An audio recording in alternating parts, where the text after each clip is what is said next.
Let's bring this meeting to order, please. Would you all stand up for the moment of silence, please?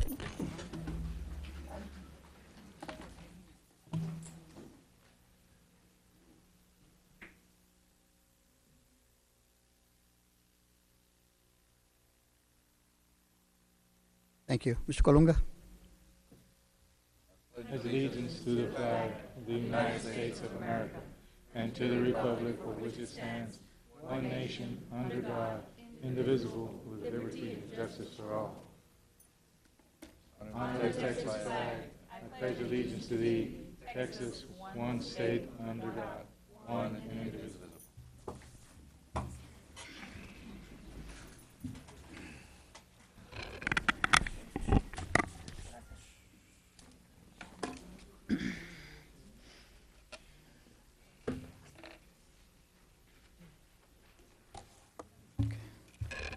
Just let the record indicate all members are present.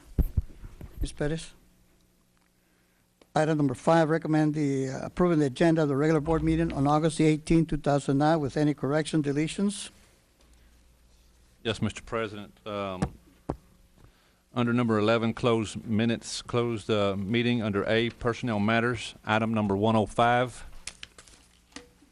Please delete pages 869, 870, and 871.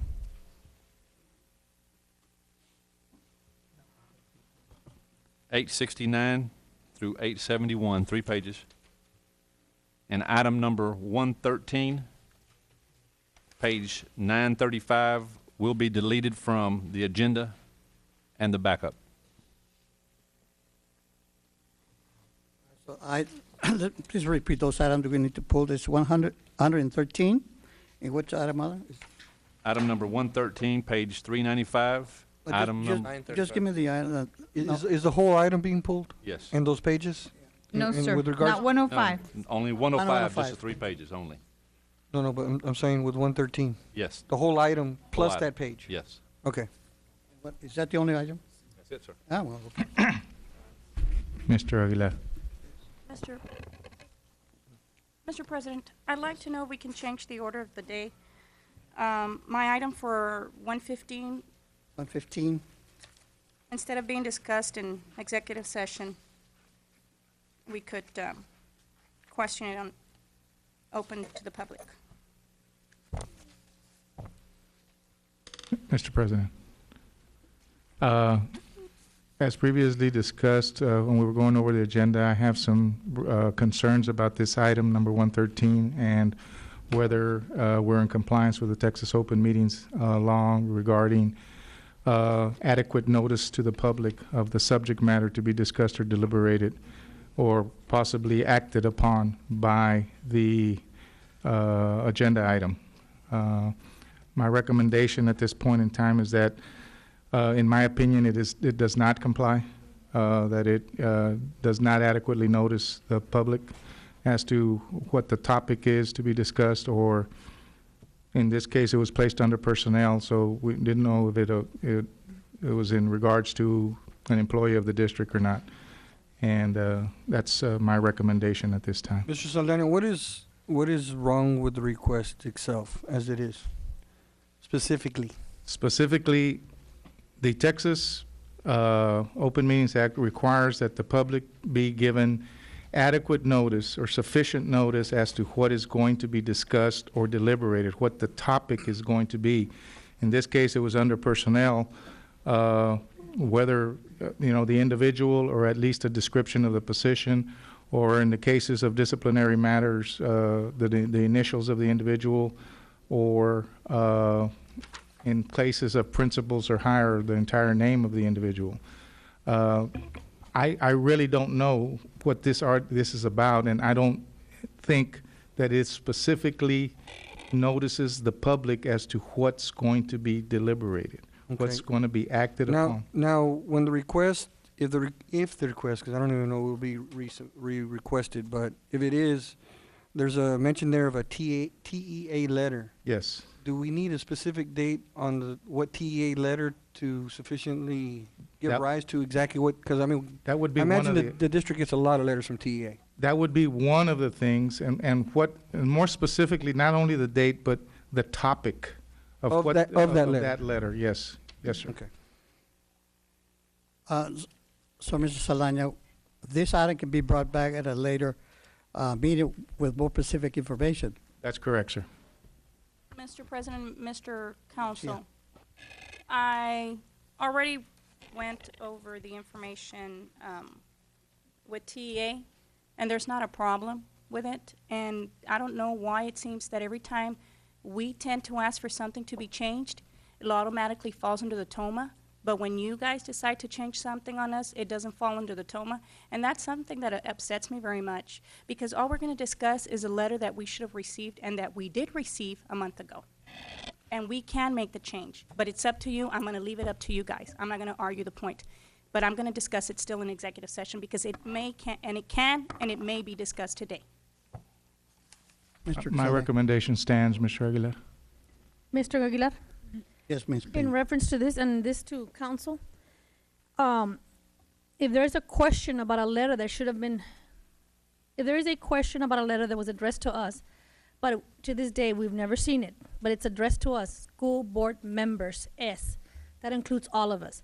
You're sitting here telling me right now, and you have case law that I need you to back me up with, and I need black and white documentation, that even in closed session, we cannot ask, why is this letter not being presented to us? And we were advised that it was addressed specifically to board members. So the only question, you're telling me right here, right now, that when we go back there, because the way it's listed, we cannot even ask about that letter. Because like you, we don't know what's in the letter, just that the letter exists addressed to Mr. Springsteen and to us, board members. So you're telling me right now that because it was written in this manner, and the reason it's so vague, because there's a lot of information that we really don't know, and we prefer to get it from someone who addressed it to us instead of having them send it through us. So you're telling me we can't discuss that back there at all? Yes, ma'am. Thank you. Mr. President and Mr. Springsteen, I went through the legal counsel for TEA and I went through the governance department. Mr. Saldaña, I assure you that this has been discussed prior to me sitting here, because I faxed the agenda to the governance department and the legal department. Obviously, TEA doesn't have a problem, but you as our counsel always seems to have a problem when we're bringing issues up, unless you had already reviewed this letter and you refused to forward it to us. Mr. Aguilar, for the record, I haven't a clue what letter we are talking about. That is the very essence of the issue, and I stand by my recommendation. See, I don't think this, he's saying that we're not going to read it or discuss it. It's the way it is written here that it's not legal according to his interpretation. It's not saying we're not going to take action or look at it if you bring it back properly worded as recommended by Mr. Saldaña. I mean, it doesn't mean we're not going to listen to it. It's just not now. He's questioning that it's not appropriately stated at this point. Yes, correct, Mr. Aguilar. And again, mine is just a recommendation to the board. The board can vote on whether to take this up or not. That's strictly up to the board on how they want to handle it. I have no say-so on that. I just strictly make a legal recommendation. Yeah, no. Mr. Aguilar, if I may address our council, would you think it would be wise to maybe bring it back in the future? Because we could easily go to TEA and say, anything you address to school board members, please send it directly to me. And they'll send us everything since we became school board members. Do you think it wise that she brings this back and she lists discussion and possible action on any letters sent from TEA addressed to school board members? That way we can get everything that we believe we might not have seen, because there's documentation, sir, that is now in a legal court of law that they state I should have seen, haven't seen it. Asked 100,000 times, every which way I know, haven't seen it. Recommendation by council. And they have to respect your recommendation. What I'd like to know is we bring it back and ask for all TEA letters addressed to school board members to be brought to us for discuss in, let's say, closed session. Would there be a problem with that? Probably, still be a problem, because by casting such a wide net, again, the issue is very simple. Is the public on adequate notice of what's going to be discussed? What is the subject matter of the TEA letter that is going to be deliberated and discussed by the board? And the issue is simply, does this agenda item give the public adequate notice of that? That's Would a all da- it's about. Would a date on the letter be adequate to tell the public discussing letter dated so-and-so?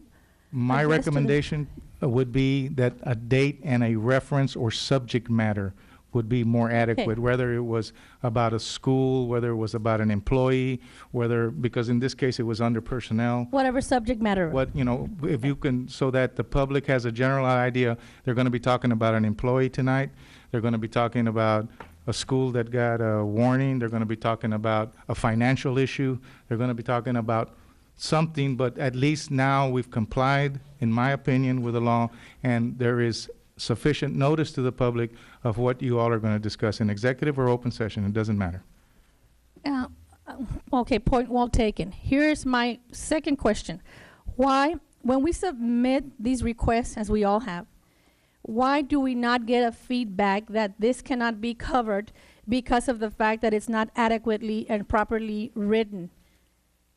Sometimes we send them a whole 7 days before, maybe 2 weeks, but come to the meeting, sorry, not gonna work, not today. Is there something we can do so we can get back to us? And Mr. Springsteen, I know everything goes through the legal, and legal tells you right away. I'm sure he doesn't wait the 7 days to tell him no today. I trust that's not happening. Well, Ms. Peña, I think it's a good recommendation that when Mr. Sprinton is reviewing all this agenda and then calls me in, I hope by that time legal had sat down with Mr. Sprinton, look at it, and call that member. But board member needs to be receptive to what we're doing. It's not we're trying to, like she said, that we don't want to discuss it. Of course we want to.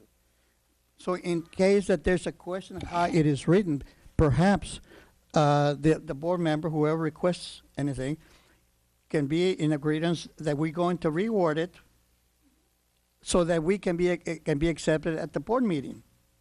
See, that way, either Mr. Springton or legal will look at it and say, all right, you want to discuss this? There's no surprises, because we can put it on Friday, and in the public will have ample time to know the subject matter or whatever is going to be discussed. But we as board members that request this need to be receptive to say, hey, this is not legally written. We can help you. Tell me what it is, and we'll put it in the agenda. And I think it's only fair that we do that. But again, it boils down to what are we willing to do it. I know in the past, our interim superintendent has requested that and said that he's been told, oh, leave it like the way it is. And when it comes here we go, a big fight.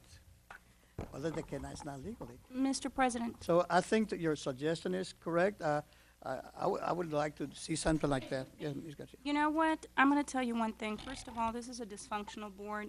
We know how we feel, we know how we work, and we try to make the best of it.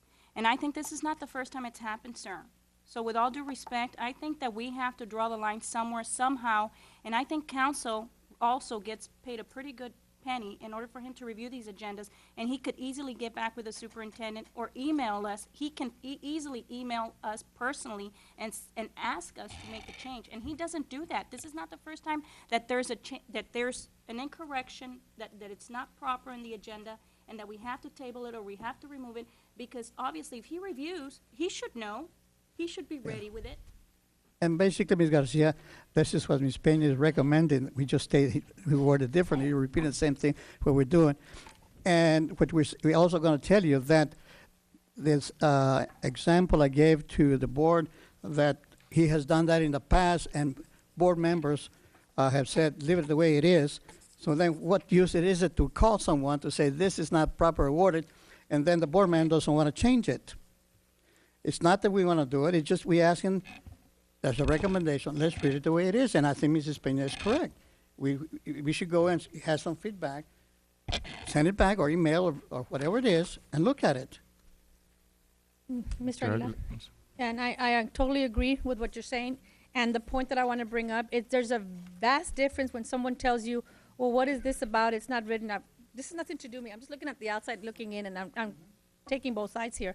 and someone tells you, well, what is this about? They say, well, just leave it the way it is. Well, okay. And the person that you go to, Mr. Springsteen or whoever, says, okay, and not says, the way it's written, I've discussed it with legal, it's inappropriate, it's not going to be accepted. That opens a whole can of worms. But if the other person tells you, well, just leave it the way it is, and you don't volunteer, well, according to legal, we're not going to be able to do it, then somebody left a step out. Now, is that step being left out intentionally? I'm not going to say it is. This is what I want to avoid for a future, so you don't keep getting your items shut down. You know what, Mr. President? That's exactly what happened, Ms. Peña. All I was asked, what is it about? And he never once mentioned, well, because it's not going to be worded properly or because we need this additional information. And that's the sad part about this agenda item. But it's okay. I will move forward in a different direction. President, just one final comment. Doctor? Obviously, this is not a parliamentary class, but, a lot of this responsibility also falls on the board president. When I was president, I would sign off on the agenda. So it went through the superintendent, through the legal counsel, and through the board president, and ultimately I signed off on it. So it goes to 3 pairs of eyes before it actually gets published. And I appreciate that comment, Dr. Escobedo. And I did that. We questioned it, and he said to leave it like it is. It was requested, and because they were legal, it was not very specific. In fact, there are 2 items from here. One is governance, and this one. So what you're telling me, we already been done that. But when they said to leave it alone, we're going to leave it alone, and then we're going to bring it here. So that's just what we're saying. To avoid those things that you're talking about, and Mrs. Garcia, let's do what some other board members are saying. When we get a call, let's really receptive to what we're going to do and be honest up front. This is what I want to do. So whether Mr. Springton or Mr. Saldana would correct any item so this would not happen and prolong our meeting and something that we're discussing. So anyway, any other suggestions? Thank you. Move to approve the agenda as stated by administration. Before we do that, are we going to pull that item, or are we in agreement, or is No, I the believe board we can member- go. We can do that. You all can vote on whether to approve the agenda as submitted or They don't have- with item 115 deleted from the agenda. You all can take up any type of motion that you want to on that. It's your Mr. call. Aguilar Ms. Peña? or Ms. Presas can pull the item for now and reword it and resubmit it at a later date. So she has that option to pull the item at this point, being that she's the one that brought it up, not Ms. us Peña, shutting it down. Thank you, Ms. Peña. Ms. Garcia? Yes, sir. Well, you want to pull it, you want to go on with it, and we'll vote on it? I'm not going to pull it, not Okay, myself. all right. Move to approve the agenda. I have a motion to approve the agenda. Do I have a second? We got I have to a pull second. we gotta pull Second. the agenda. Amend the Mr. Aguilar? motion, We're I'm pulling sorry. that item. move to approve the We agenda. cannot Hold pull a on. board member request, Yes, we can. only if you're the board member that submitted it. Mr. Saldana? Work that way. A board member request does not override the Texas Open Meetings Act. Okay? Although a board member has the right to bring an agenda item, it cannot be in violation of the Texas Open Meetings Act. Our local policy that allows a board member to do that is subservient to the Texas Open Meetings Act. But that's why it needs to be taken up as a vote. All right? Based on my recommendation and how the board wants to act upon it. So what is your motion, Mr. Cortez? 115 when we get to 115. Move to accept. I'll second the motion. There's a motion on the table. I'll second it. The motion was by Mr. Cortez to approve the agenda as Would you recommended by please administration. restate the motion, Mr. Cortez, so we can hear? Thank you, sir. Move to approve the agenda as recommended by administration. Okay, I second the motion. it's been moved that we accept this agenda as recommended by administration, second by Dr. Escobedo. Those in favor say aye. Aye. Aye. Those opposed? Aye. 2, okay. All right. recommend approving the consent item. Mrs. Sprinton, do you? Well, that was.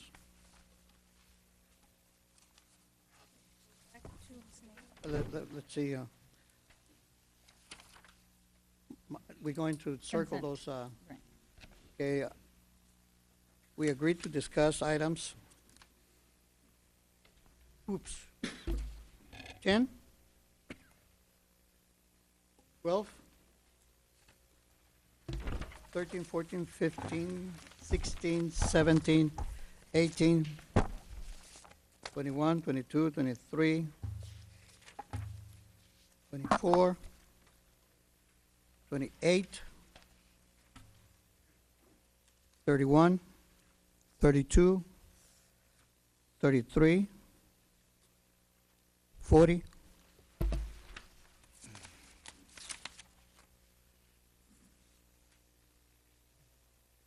54, 56, 62, 67, 68, 69, 75, 76, 88, 89, 92, 93,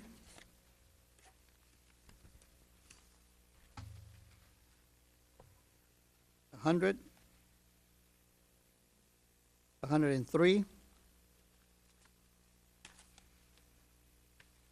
113 was pulled, 114, 115, consultation with attorney 116 A and B, C 117.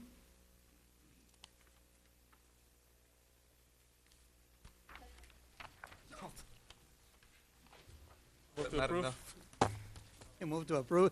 A second? Do I have a second? Second. Mr. Colunga, second. All in favor say aye. Aye. Okay, Mr. Sprint, Pat? Item 1, presentation and monthly report from the BISD Bond Oversight Committee. Bond Oversight Committee was held on August 6, 2009. Mrs. Sprinton. Thank you, Mr. President. I know at our bond meeting, we held it at Minnie Pullum Elementary School. I believe today we have Mr. Butch Barbosa, who is here representing the bond committee. Butch, welcome. Thank you, sir. Thank you. Mr. President, members of the board, we'd like to report to you that it was a very successful meeting that we had on August the 8th, August the 6th, at your new elementary school that will hopefully be open next Monday. I want to report the meeting was very successful. Also, the committee heard from Mr. Fuller in reference to one of your items that will be taken up after we are. So I don't want to go into details on it, but after he made the presentation to us, the full board was very pleased with the outcome of the presentation that he made, and he will make it to you. And the board did recommend that you all follow that recommendation. We went out and we've taken a couple of trips out to the new school. We'd like to let you know that the school will be ready. The contractor will finish it. We're ready to go. You go out there and there's a lot of work to be done, but together with the contractor and the maintenance department that you have here, the school will be open and ready to go. The principal and the teachers out there are just anxious for it to open. This afternoon when we were out there, it reminded me of a game before you go out there to the field, where the coach kind of motivates you and you're all gun-ho ready to go. Those teachers out there are ready for the kids to come to class. They were out there early in the morning, getting the classrooms ready, pictures being put up, getting prepared for it. It's a beautiful school. You should be proud of it. The taxpayers should be very proud of how this money has been spent. If you haven't gone, you need to go out there and look at this beautiful school. Technology it's out of this world. The kids are gonna love it. Security purpose, the whole school is surrounded by fences, so it won't be a situation where anybody will be able to go on campus. They'll have to go through the front of the school before anybody goes into the main office to go visit the school. The school buses have already set up their routes of how they're gonna be going in and out. The teachers will be able to go in and out, and they'll have a security entrance as they go in and out. And that's, like I said, you should be very, very proud of this school. The other schools are coming along that were presented to us. I just can't tell you how important this school is gonna be for these kids. I mean, you have to make it a point to go out there and go look at it. I mean, I'm just so enthused about all this campuses that are going up. But this place, I remember many, many years ago, when I served in the city commission, Pete Benavides always told me about this lady. And he would be very proud to see this school that was named after her, and the way it is. It's just out of this world. I mean, I don't know how to explain to you how great it is. You should be very, very proud, and how well the money has been spent. I guarantee you that taxpayers would be very proud of how this money was spent for our new schools. And hopefully this is just a road of what can be expected of all of these new schools that are going up. It's a great example of it. Your high school, you're gonna have to be making a decision real soon, because that campus is gonna be ready before you know it. So you're gonna have to probably accept this new high school prior to it being open. So it's gonna be a important decision that you all are gonna have to be as a board members. To be able, you'll have plenty of time to set up for it and be able to get all the furniture and everything for it. I don't know if you have any questions in reference to this, but as far as the oversight committee is concerned, they were very, very enthusiastic about the whole campus. I mean, I don't know what else to tell you. I mean, it's just the library that they have there. We went there and they were unloading the boxes and put them on the shelves. And when we saw it, we said, man, the poor librarian's got a heck of a lot of work to do. But this was like a turnkey situation. These guys took the boxes out, put the books on the shelves that were already numbered. All of them were stamped, Brownsville Independent School District. I mean, it was just fantastic how this setup was made. You should be, like I said, very, very, very proud of this. I don't know if anybody has any questions or anything, but Mr. Barbosa, Mr. Cortez and I visited Pullen this morning, and just to confirm what you're talking about, just itself, the security, their cameras, I think there were, how many cameras? 12 on the outside of the buildings for protection. There's a lot of safety the principal will be able to view, or anybody that's in the office there will have a sight view of the whole campus all around. The cameras will be available for them. And what's even more impressive is that they'll be able to go home, have their own computer at home, and be able to get into the system and be able to see the campus from their own home. Yes. Because this technology is something else. And I know the first step that you talked about in the past has been that when the fire alarm goes on, the fire alarm will go on at your police department's office, letting them know that the alarm system has gone off. Aside from warning the fire department, your police department will also be aware of it. And this is a new start to being able to put all this in all your schools.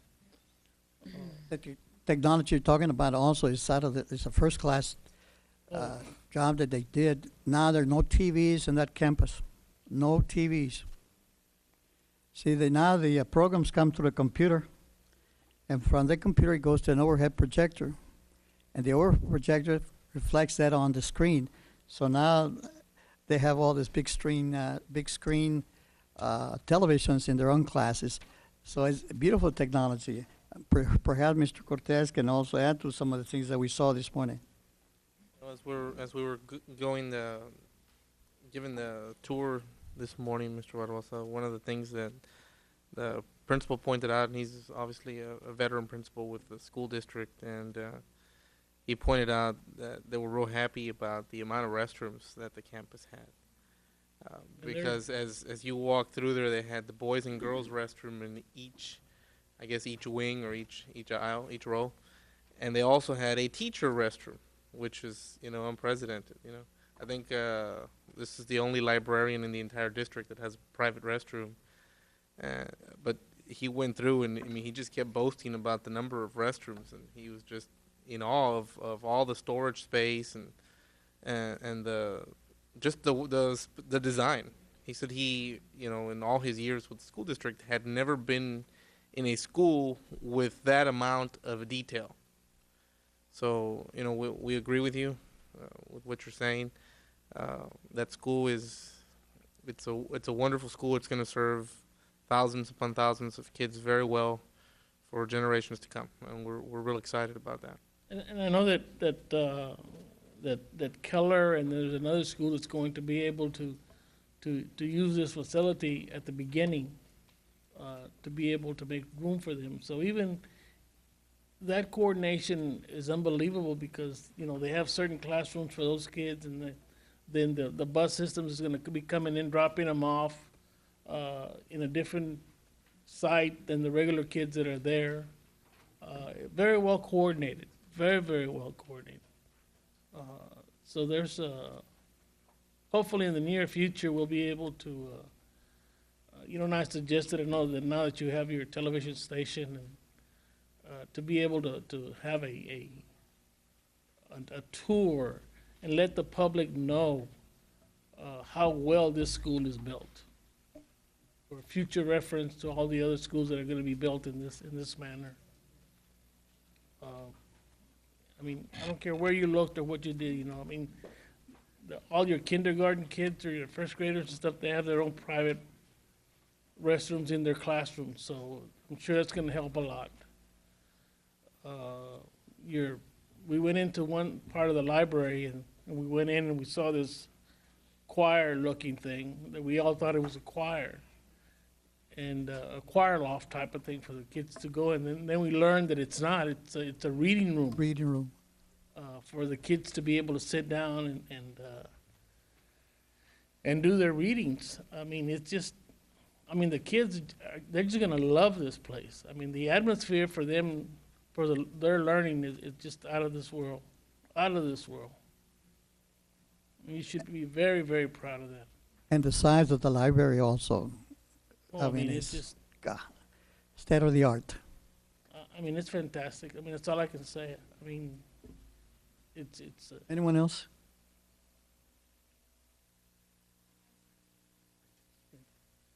Thank you, sir. Okay, thank you very much, and we certainly do appreciate your time for letting us serve on this committee, and hopefully we'll be able to do more work for you. We appreciate the time you spend on the Bond Oversight Committee. I know it takes some time, and the public really looks forward to you guys and keeping us informed. Appreciate it. Thank you, Mr. Barbosa. Goes for all the board members. Pat? Item 2, 2006 bond issue proceeds. Mrs. Springton. Thank you, Mr. President, members of the board. At this time, I will go ahead and have Mr. Fuller go ahead and explain what our proceeds are and what we're going to be doing with those. Thank you, Mr. Springston, Mr. Aguilar, members of the board. Basically, it's just an update of where we are with our bond proceeds, and this is what we presented at the Bond Oversight Committee on August the 6th.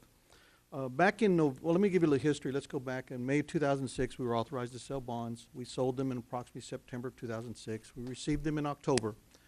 We put this in an investment instrument that was earning 4.75. At that point in time, our arbitrage yield was 4.17. So basically, anything after 4.17, you had a rebate to the IRS. About 3-4 months ago, we had a firm, Will Dane Financial, come in and do our arbitrage calculation. They went from the time period of October 2006 to December of 2008. In that time period, we earned approximately $14 million on this $135 million investment. Of that, for that period of time, our arbitrage liability is about $2.2 million. Again, we have to set that up as a payable, as a liability to the IRS upon the completion of the calculation, which will happen in the 5 years. Our next calculation we're going to do is going to be in January of 2010. We're going to do it annually just to keep a better update of what our arbitrage liability is. So, with that being said, we've also identified what projects we have in each proposition. Each proposition that was on the bond issue was Proposition 1 with the 2 elementary schools for about $30 million. Proposition 2 was a new middle school for $25 million. Proposition 3 was a high school for $50 million. And Proposition 4 was your various wings, campus wings, HVAC upgrades, fire alarm upgrades, re-roofing, storm shutter windows, and so forth. And that was for $30 million. Basically, in concept, we have now funded each and every one of those projects. We have a contractor for the 2 elementary schools, architect. We have various other professional testing services that need to be done. We have all those under with purchase orders. So we have secured funds for those 2 projects, also the middle school, the high school, and all the Proposition 4, which are your wings and your HVAC. So now that we've secured the funding for those projects, we have been in contact with Estrada Hinojosa and Fulbright and Jaworski. Mainly with Fulbright Jaworski is Clint Binford. And there's a process you need to go through. To use this $11 million, what we're recommending, we need to bring a resolution to the board for approval. And there's some verbiage that will need to be on that resolution. And they are willing, they're going to work with us to get that properly worded. So what we're going to do is and I'm going to specifically speak of the high school now. The high school, at that point in time in 2006, we put it at $50 million. Right now, the total cost of that high school is about $65 million. What we're looking to do, and we'd also presented a plan back in November 2008 to the board and the bond committee, that we're going to take some of these other projects from the other propositions and move those funds into the high school. And then upon the completion of the arbitrage calculation, whatever interest was available, we're going to put into the high school. So what we're going to do is put that $11 million through a resolution approved by the board and utilize that at the high school level. That way we can go ahead and complete the rest of the parts that were not, in the plan when we approved that $65 million contract. So that's basically it. Again, we have the arbitrage calculation. We need to set aside about $2.2 million for the time period ending December 2008, and we can use approximately $11 million of that going back into the bond projects. Any questions? Ms. Peña? So, was that $16 million increase there for the high school? Approximately 15, yes, 15 And plus. was this cost because once the specs were run, then they came back and added more square feet from the original plan? Or what, the increase, in a nutshell, what caused that large increase? Ma'am, I can't speak on the reason of the increase. I'm just Okay. looking at the accounting of the dollar sides of it. Again, there may be various reasons, and I'd be speculating to give that answer. As financial officer, they don't have to tell you that?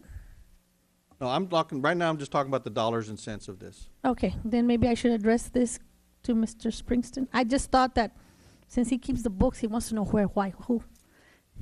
And I also have Sorry, Mr. Mr. Fuller. Tapia and the architect that is here with us because of this, and I knew this was something that would be brought about.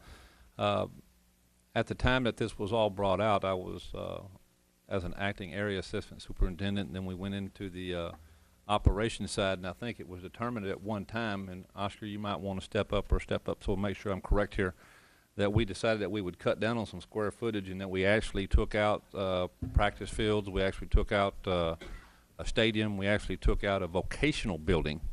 And then it was also went out to bid and we came out with some certain prices and we did some negotiation on prices. Can you give me any more updates on that, Oscar? Yes, sir, Mr. Springston, President Aguilar, members of the school board. Basically, back in '06, before we went for the bond, we had to do the propositions and we had to come up with estimated budgets. And it's unpredictable to predict in the future what something's going to cost until you bid it out. But we have the historical data to try to get the best estimate that we can as to what the schools may come in at. In 1994, we built Lopez High School for $17.89 million. Over 15 years later, well, easily double the cost of the school. That'd be 36. That plus some recent inflation, let's go up to 42, maybe 44 is what we thought a new school would cost. Our superintendent at that time, Dr. Zukowski, says, no, we're going to need more like 50 million, because that's what they're building them up in Houston and Dallas and San Antonio and those areas. So that's what the budget was set at, and that's including property and everything else. The elementaries, we had built Ortiz at 6.1 million. Said, well, and Ben Bright came in at 9.5, but it was a little bit bigger school. So we figured 10.5 million would be an appropriate budget. They came in at 12, and that's because we did some value engineering to bring them down. So those were the budgets that we thought they were going to come in at. When the bonds were being issued, that's when we started seeing an increasingly high increase of cost of construction. Everybody was starting to panic to say, hey, we're having inflation of 15–20% per year. That's unprecedented. We usually have 3, 4, sometimes 5% increase per year. So nobody anywhere in the nation, much less in Brownsville, could have predicted 15, 20, 25% increase per year in construction costs. In some areas, 40% increase per year throughout the nation. So that's what happened. When we bid them out, those were competitively bid, and that's what the prices came in at. There's nothing else we can do to lower the prices. Unless we make the elementaries down to 400 or 500, 600 kids instead of 8. The high school, we would not have been able to build the high school we have now unless we made it for 1,200, 1,400, not 2,200, 2,300 that it is designed today. On the building program, the science program has changed so much that at Lopez High School, I thought we were going to use the same number of science rooms. We had, I believe, 14, and the administration's telling us, no, we need 20, 22. I said, well, how can that be? Well, the science curriculum has changed.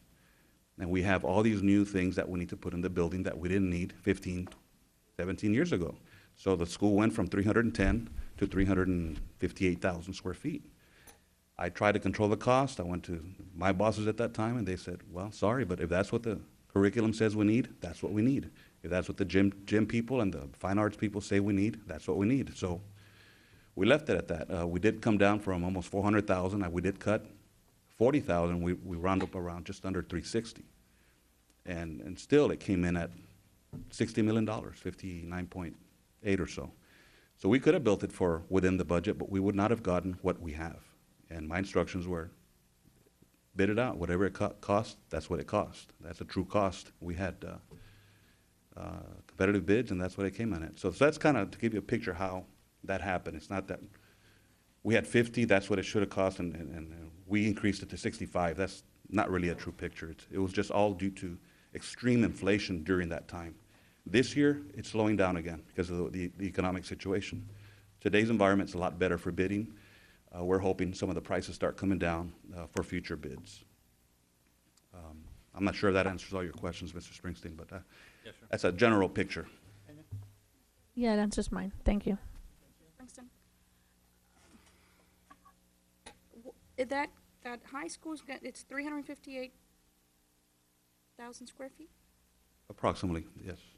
How many students are we going to be able to, I know that probably the first 2 years, you're not going to have it at full capacity, correct? It's going to be freshman and sophomore only, I understand.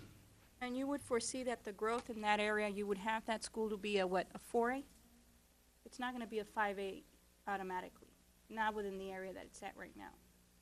Now, I'm not for sure how that UIL works when you get into a full varsity status playing, and I think you can do that once you get into your junior level, if I'm not mistaken, that you can become that status, but it would not be that first year.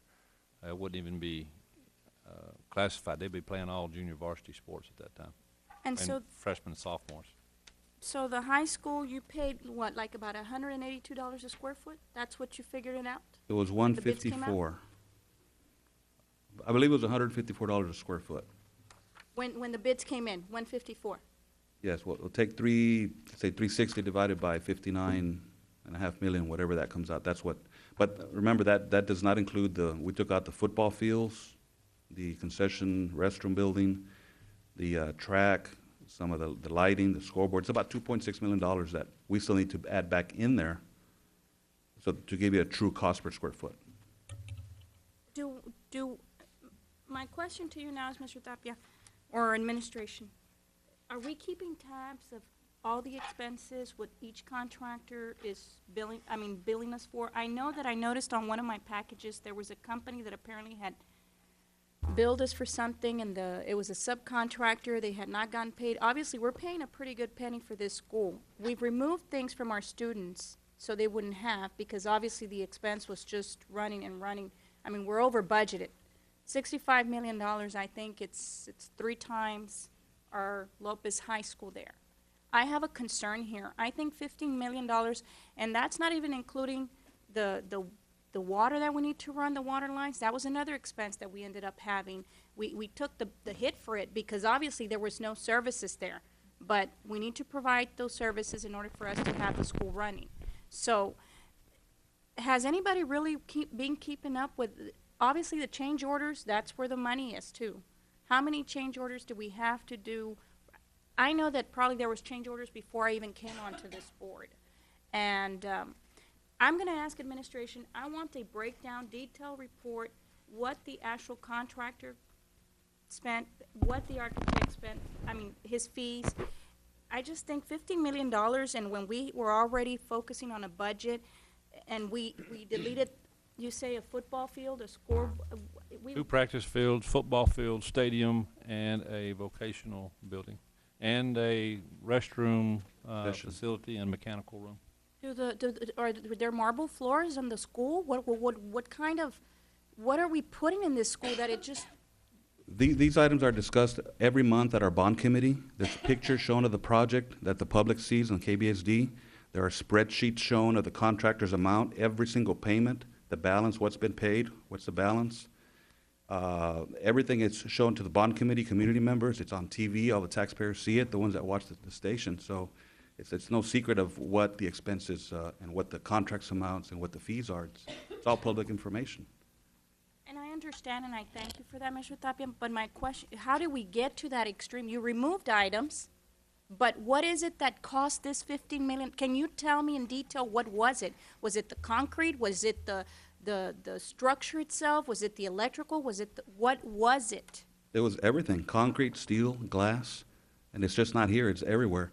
You can compare the cost of our high school right now to any high school built at the same time, and ours is probably cheaper for the same size, or even they're smaller than ours, and we still got a better price. La Jolla spent $70 million on theirs, and they're still having to add a second phase to it to complete it.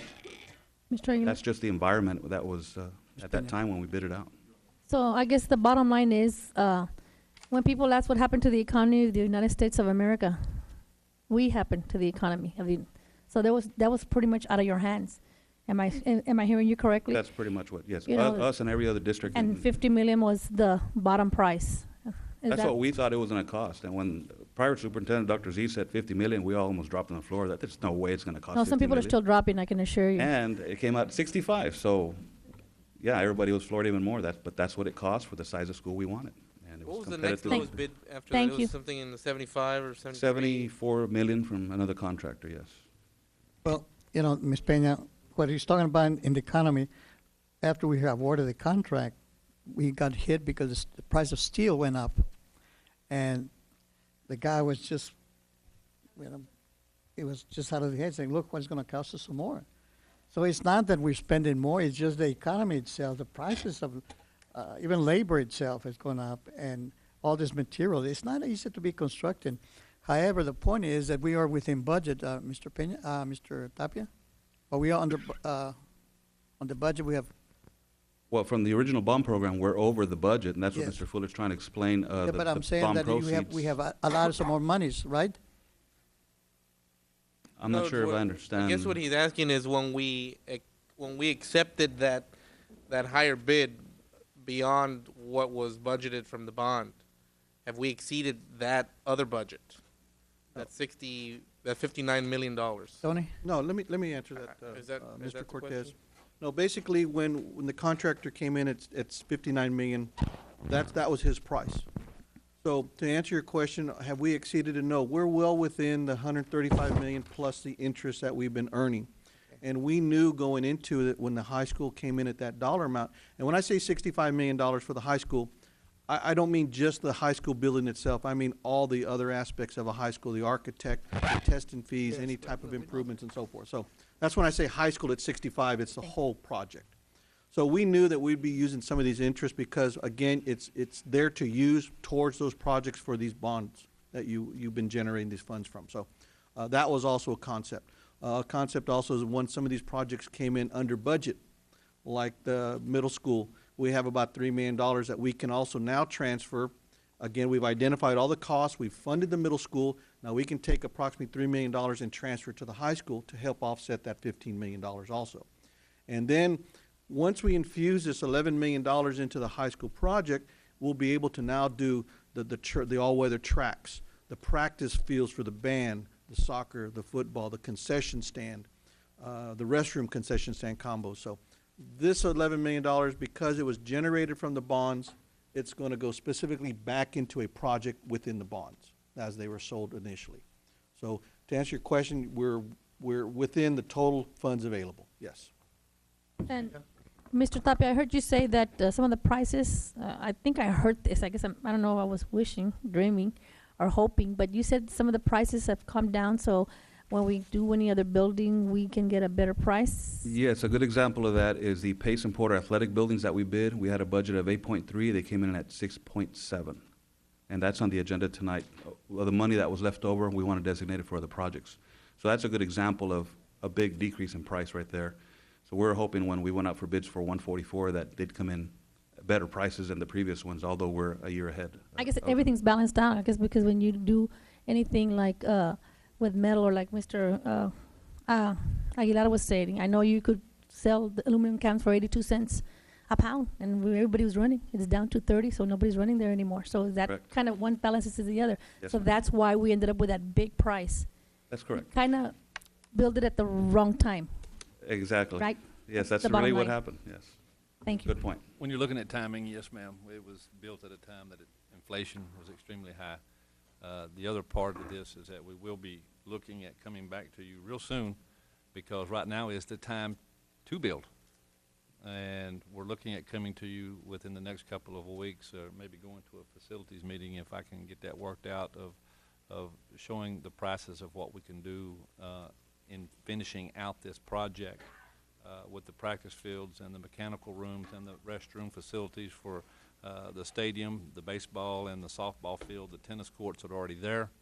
And hopefully the price is what we're looking at, the square footage and the price for that, and is way down.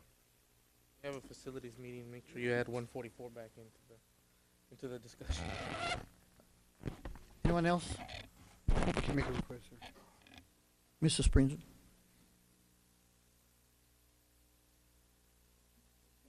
Thank you. Mr. Thank you, sir. Tapia. Item 3, presentation of the Brownsville Independent School District Quarterly Consultant Report for the fourth quarter of fiscal year 2008-2009. Yes, sir. Mr. Springton. Thank you, Mr. President, members of the board. You do have your quarterly fourth quarter physical report for 2008 and 9. If you have any questions, I have Mr. Reese that can answer those. Anyone? Item 4, presentation of the Brownsville Independent School District Financial Report for the period ended June 30, 2009. Yes, sir. Mr. Springton. Thank you, Mr. President, members of the board. Again, we do have the financial report ending of June 30th, 2009. Any questions? I can, Yes. please. Mr. President, Mr. Springsteen, we had open POs through the summer, am I correct? Correct. The amount of those open POs, what was it? Combined? Because we do have open POs through the district.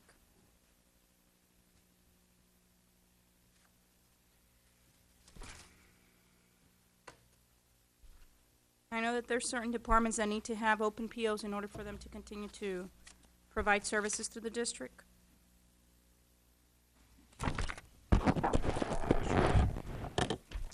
Mr. Aguilar, Mr. Springston, board members. At June the 30th, no, during the summer, you have another packet of carryover purchase orders, and we had approximately $31 million worth of open POs. That is, so,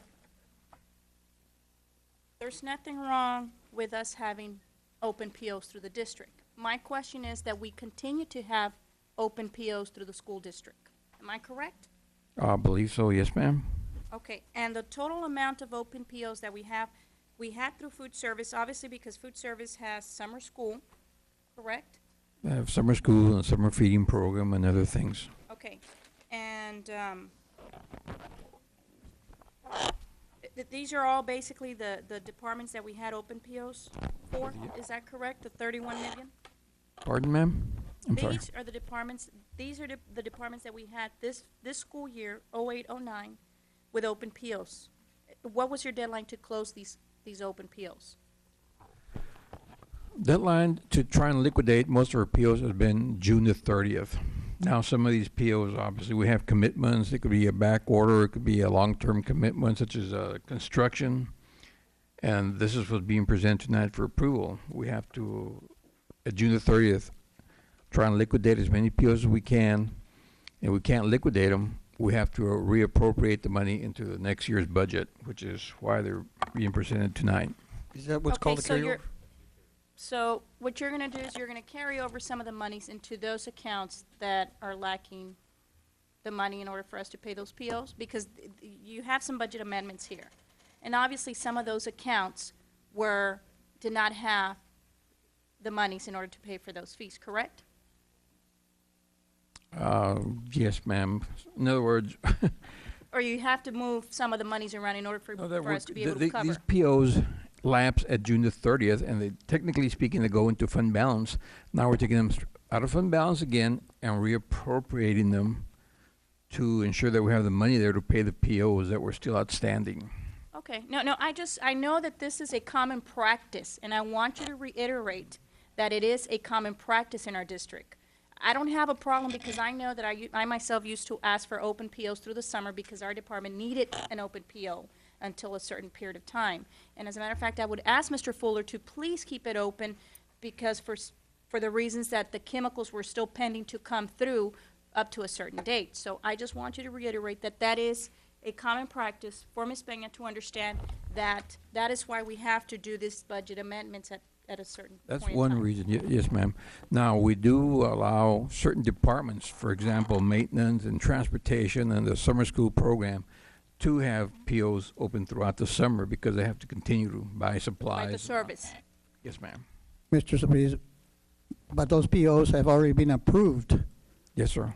So actually, there's nothing, they're open, but have been approved by someone on those POs, and there's money in their budget for this. Yes, sir. The POs have been approved. However, they need to be reappropriated. Yes, thank you, sir. I got a question on, I guess it's your year-to-date summary of general fund, food service, debt service, special revenues, and catering, which would be 17 in our packet. Under other uses on expenditures, it looks like there's an over expenditure of 11,547,342 to be exact. How does that happen? Okay, I believe I had addressed this issue before.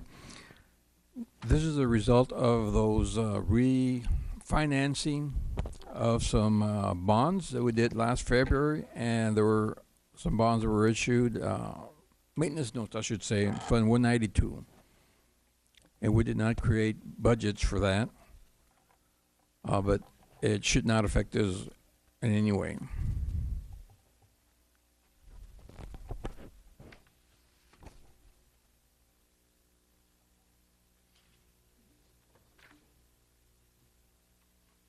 I'm just saying that the report reflects an overhead expenditure of $11,547,000.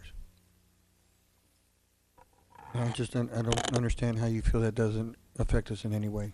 Maybe I'm confused. Well, TA looks at, sir, is they look at your salaries, they look at your operating other expenses, contracted services. These are coded, I don't think they have it on there, 8,000 series accounts, and they don't take those into account when they review our financial reports. Like I say, what happened there is you refund some bonds, the money comes in one day and it goes out the next day where they buy securities to pay these bonds in future. But it happens all within one day.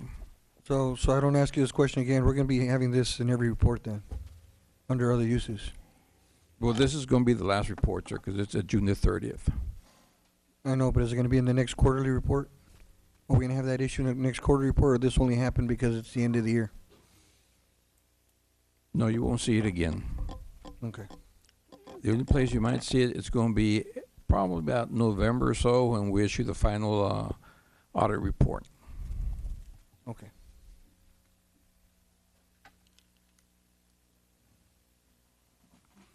Item 5, notification of contingency fund change orders. Thomas W. Keller Elementary School, number 143, change order number 4, and Veterans Memorial High School, number 6, change order number 6. Mr. Springton? Thank you, Mr. President, members of the board. Since we were just talking about change orders, I figured this would be a good time. Oscar, if you want to come up and step up and let's talk about some of these. But I will remind the board that the majority of the change orders that we've had, and Oscar, correct me if I'm wrong here, most of our change orders that we've had over the past several months have been positive change orders where we're putting monies back into our funds. But this one here, can you get in some more detail with me, please? Yes, thanks, Mr. Springston, Mr. Aguilar, members of the board. This particular change order was discussed at our previous bond meeting and explained in detail what we're doing here. At the new elementary Keller, we had to make some changes to these 2 rooms that are called multi-purpose rooms that we had at Ben Bright. And we learned from Ben Bright that those rooms can be either science rooms or art rooms or music rooms, and it depends on the staffing, because not every elementary gets all those 3 teachers. They get one or the other combination. And it would have been nice to have added sinks in case there were science rooms or art rooms. So while we were working on the slab work, so that we wouldn't have to go back and tear it up later if they wanted to include these, we asked the architect and the contractor to give us a price to add additional sinks in those 2 rooms. And there was not any plumbing in that area, so they had to run some plumbing, water, sewer, set up sinks, and so forth. And that cost came out to $4,860. We also had some changes in the roof drains, storm drains, and connected overflow piping.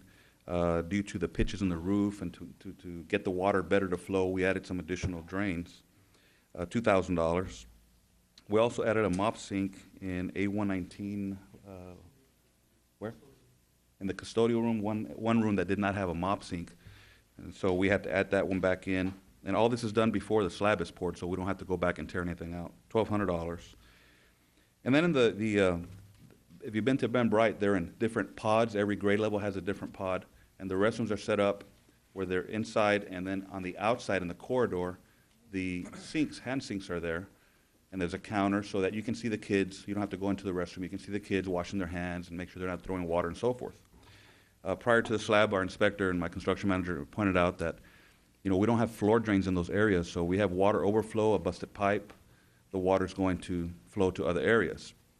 And the way it's not a code requirement because you have drains in the restrooms. So if you have water spill there, you squeegee it or move it back towards the restroom area and they go into the floor drains.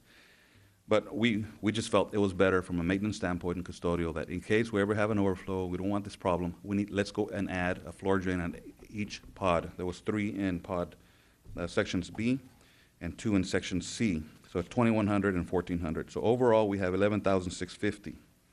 Our contingency fund is 150,000, and we had credited back 85,000 back to the district, so our betterment fund went up to 235. So when you subtract the 11,650, we're back down to 223,350 of betterment fund. which is way above our original 150. So we're still in the positive there. But these are changes we felt were necessary to adjust before we poured the slabs. May So I that's what ask, these are. on that 85,000, to make that up to that 235, if we continue on pace and these will be extra funds that we could also use in the future if we needed to, include something. Okay. So that's a change order to that school. On the high school, we got back some more money, some acoustical panels in the gym that were just additional panels that hung from the ceiling for acoustics. The architects and the contractor felt they were way excessive of what was needed, and they were kind of conflicting with the air duct and some joists and things, and they felt it was just better to take off. So we got a credit back of $25,000. And also on the staircase, there was a change on the terrazzo to some ceramic tiles, porcelain tiles, to try to save some costs there, and we felt the terrazzo was a little too slippery. So we made some adjustment to go back to cord tile. So we got another credit back of $11,700. So we're getting back $36,700. Our original contingency fund prior was $400,000. Where right now we have $421,000. So now we add these back in there. Our betterment fund is back up to $457,000. Again, we keep adding to our betterment. So we're going to deduct some modifications that we made in working with our fine arts department, walking the auditorium. You can physically see the 3 dimensions and how it's going to work. And they had an observation that they wanted to elevate the sound booth area, the control panel room, an additional 1.5 feet to be a little higher to work better. We didn't have to do it. We could have left it where it was, but Fine Arts really felt it was better if we elevated it. So we got a price. It was $13,000 to raise the floor and the window and to add some sliding windows to that room so it would function better as per the Fine Arts Department's recommendations. We also had in the band hall the drywall partitions did not go all the way up. So if you have 2 different band halls on opposite sides with the offices in the middle, we do have drop ceiling insulation, but we felt, and the band people also consulted us, that sometimes that this existed at the campuses and you can't hear the noise bleed over. So it would be better if we took the walls all the way up to the deck with additional insulation in the walls to deafen the sound from one band area to another. So we said we can accommodate that. We got a price of $14,250. And also there was 2 small, several practice rooms. They felt one practice room could be bigger to fit a different type of a small ensemble, to fit more people, if we could knock down the wall. And we had to make some adjustments on the doors and the light switches and ducts and light fixtures and so forth. So that came out to $6,825. So this change order is going to cost us $34,170.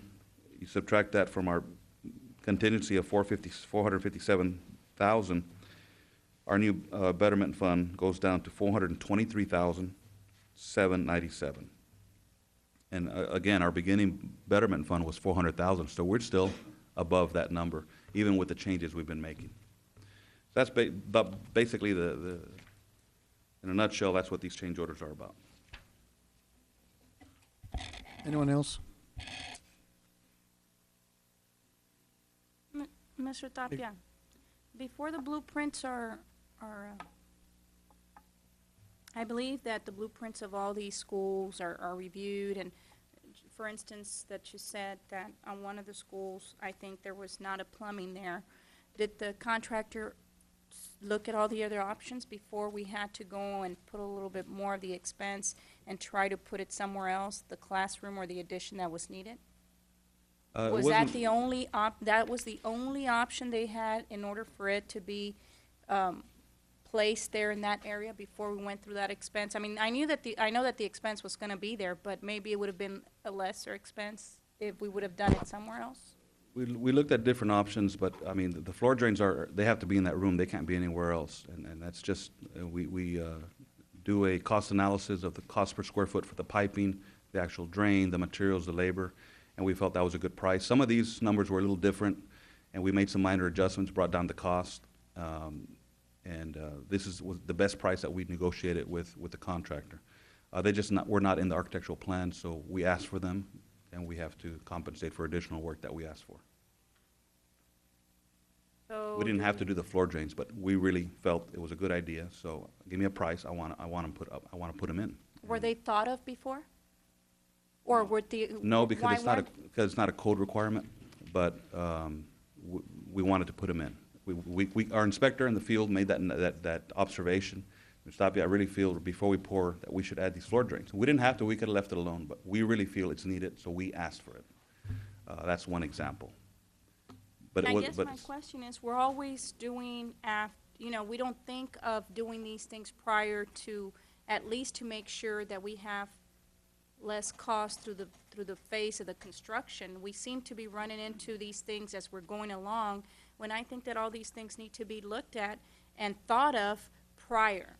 And I think that it's probably more expensive after you already have the structure up or the building is up, and then we're having to do what we got to do, break a wall, remove the wall, or go in there and put what we got to. I just think that there's ways, if we just kind of analyze the whole picture of the construction and work closer with the architect and the engineering and look at all the things that are needed, or whoever the principal is going to be, or if administration here can sit down and say, like the mop, I guess you need to get a hold of the person that's in charge of custodians to make sure that he reviews the plans too, and make sure that everything that a custodian is going to need is at the place of the location from the campus. I just think that we continue, this is right now, and I'm sure that we still need some more, and we're going to continue to see all these changes as we go. I can assure you that when we were planning the stage, that we had set up meetings with architects, we had set up meetings with fine arts, we had set up meetings with every department, including the curriculum department, and we broke down that school into minute little pieces, and discussion after discussion, and looking at square footage, coming back and cutting back, looking at the things that were wanted, looking at the pricing of what we had in front of us. Those meetings did take place, and still I have not seen a school yet that we have not, and a lot of them have been positive change orders where we got money back. When it comes to wings and some of those other projects that we brought over and moved monies back into this one bond issue, but we were going to still continue to see some change orders in some fashion, form, or another, because when we put principals into those buildings, all of a sudden we find out that there may be something there that they preferred. We will try to negotiate. We will look at and see if it's for the best interest or the safety of the children, or but we will try to keep these down to a minimum. And in doing so, we need to ask our question: is do we really need it? Is it best for the children, or just a want? Because we have several wants in here in the district that, perhaps we can get along with something that we really don't need. So we need to be careful, Mr. Springton, also with our principals and personnel, even all the departments. And the question should be, do we really need it? Or is it just a want? Because when that happens, when there's a want, the expense is going to go up. Everybody wants a Cadillac, but can we run the school with something else and really be functional and best for the children and the safety of our children, you see? But I'm pretty sure that you will look into that. I trust that you people are on top of it. How many times did we It's meet a major project at the high school itself, and things are bound to happen, and it's going to look at it. But at the rate we're going, I think we have done an excellent job in taking care of that building. Anyone else? Item 6, discussion of mascot run-through tunnels for 4 high schools. Board member request. Mr. Springton, That is a board member request, sir.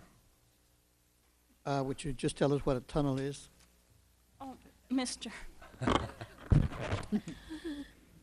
President, I've been approached by several campuses, parents, and I think I've discussed it with Mr. Springston, asked to look into it, as the reason is because of equity. And I think that I've also, if I'm not mistaken, I've been approached by several students who are athletes, and they've asked me as to why only one campus has them, or has the tunnel. The run-through tunnel is something that's used at a football game. And it's more of a motivational, and to tell you the truth, I think it really motivates our athletes and our football players and our cheerleaders and everybody that participates. I mean, it is something that it's with pride that they feel that it's something that they want to share just like the other students. And to my knowledge, I think that the only high school that has it right now with BISD is Rivera High School. Now, it is a Raider, and I know that I attended all the high school games last year and the varsity games, and it's a great feeling to see that students enjoy going through that tunnel or running through the tunnel. And I'm going to say that La Jolla has it, Weslaco has it, San Benito has it, all these schools have it. But to me, it's a little unfair, and it's unfortunate that only a certain group of students in our district share this tunnel. So, since I was approached by students, and I think that we're here for students, Dr. Escobedo, aren't we? We are, absolutely. So I think that it is something that administration, I can't demand from administration, but I know that it is something that we need to look at because it's equity. I mean, BISD tends to do always things with one school, and then they forget that the other schools probably don't need it or it's okay. I've spoke to several administrators in the high school level, and they just, they say we're willing to buy it, but, our budgets are a little bit tight. But when I see that we spend all this money in other areas, I think that if we're all about children, we need to try to focus on what our children really or our students would like to experience. And I think if I was to be a student in one of the high schools, I wouldn't feel comfortable where one of my high schools, has the privilege to experience running through the tunnel and having their mascot instead of having to run through the goalposts, And I think that I'm bringing it up to the board because it is, I think that we've shared a couple of things like that, Ms. Bang and myself, that it's unfair to know that only certain administrators agree to buy it or certain administrators just don't want to have it at their campus. But to my knowledge, I've shared that information, and I've spoken to some of the principals, and they're willing to buy it, but the budget wasn't given to them. So, I know that we have student motivational funds, and I think if I'm not mistaken, Rivera had bought it from the athletic funding and student motivational fund. If I'm not mistaken, there was 2 accounts that were used, and I asked myself, why is it that we can't share that information with the other principals so they can at least bring that to their own students? And it's not just for the high school, but I think that the feeder schools will be able to use it too. You have your middle schools that will eventually be able to share it for one of their games on weekends. The middle schools play on weekends, and I mean, I'm sure that these, they're willing to share it so these kids get motivated so when they get to high school, that's something that they look forward to, I don't know. Mr. Aguilar. Yes. And I concur with what she's saying because I'm involved with a lot of sports, extracurricular activity away from the schools, which is like football with the boys club and baseball. And it's a real sad feeling for me to see the valley cities up down the street bring their big old tunnel and set it on our ground, and their kids are running through it, and man, where's ours? And that's just me, because I've experienced when you see, I love San Benito. All you San Benito people love you. But to have their greyhound sitting on our field and like, get that dog out of here, because we don't have one. And the kids are, Coach, where's ours? Like, oh, there's no such thing here. So I concur with her because it does make children aspire to say, well, this is what I'm growing up, and I'm proud when I'm out there at the football field. So I'd like to see equality, like she says. But I'm with you that it's exciting coming out of the tunnel. Now I know what a tunnel is. Somebody describe these tunnels. What are they? How much do they cost? Where do we get them? The thing is, you mentioned 2 funds, a motivation activity fund.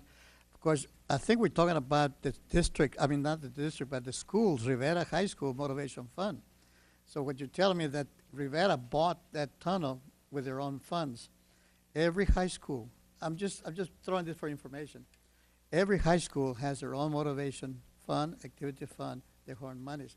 So if some of these principals had told you that they're willing to use their money to buy it, I don't see where the problem lies, because it's actually the principal's decision to buy all this from their monies.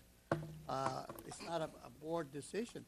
So go ahead and let me, but if you talk to all those principals you say you're talking to, and they say, what is it stopping them from not buying if they had the money? I think our budget this year was not given to them. I think they have so many things that they need to budget for, and apparently, there was not enough for their budget, or that was not taken into consideration. I've been working with this since even before we let out of school. Mr. Springston knows, because I've been emailing him email after email.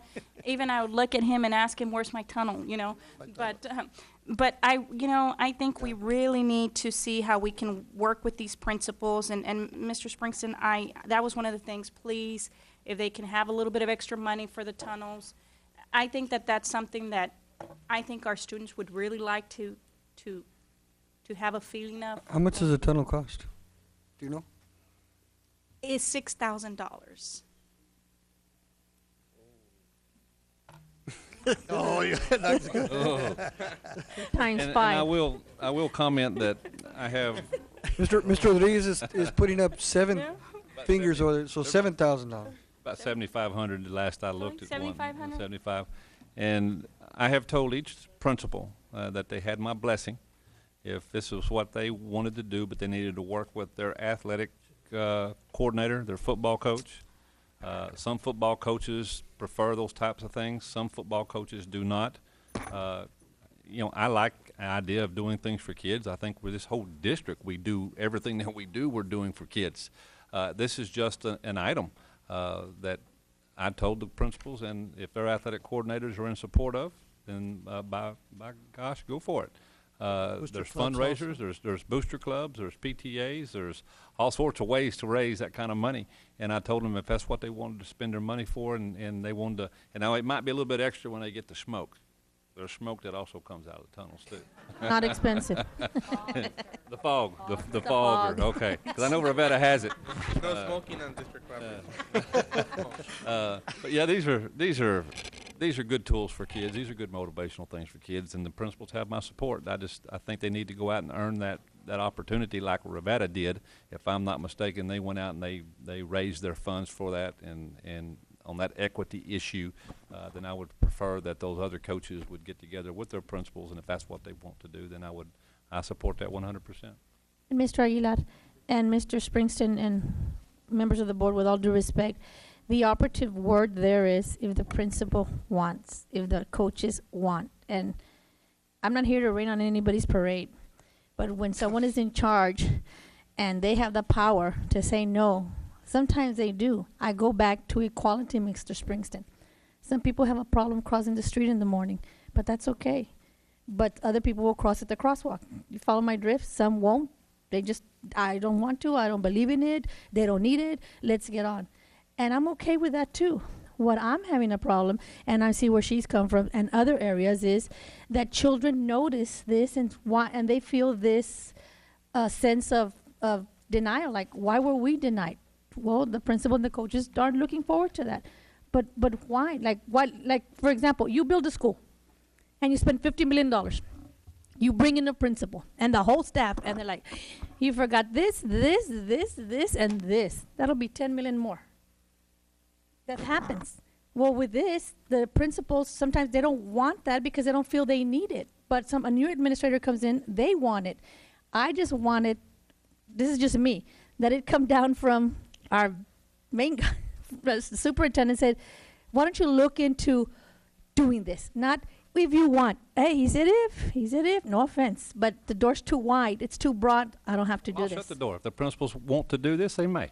How's that? I would like for the principals to do this.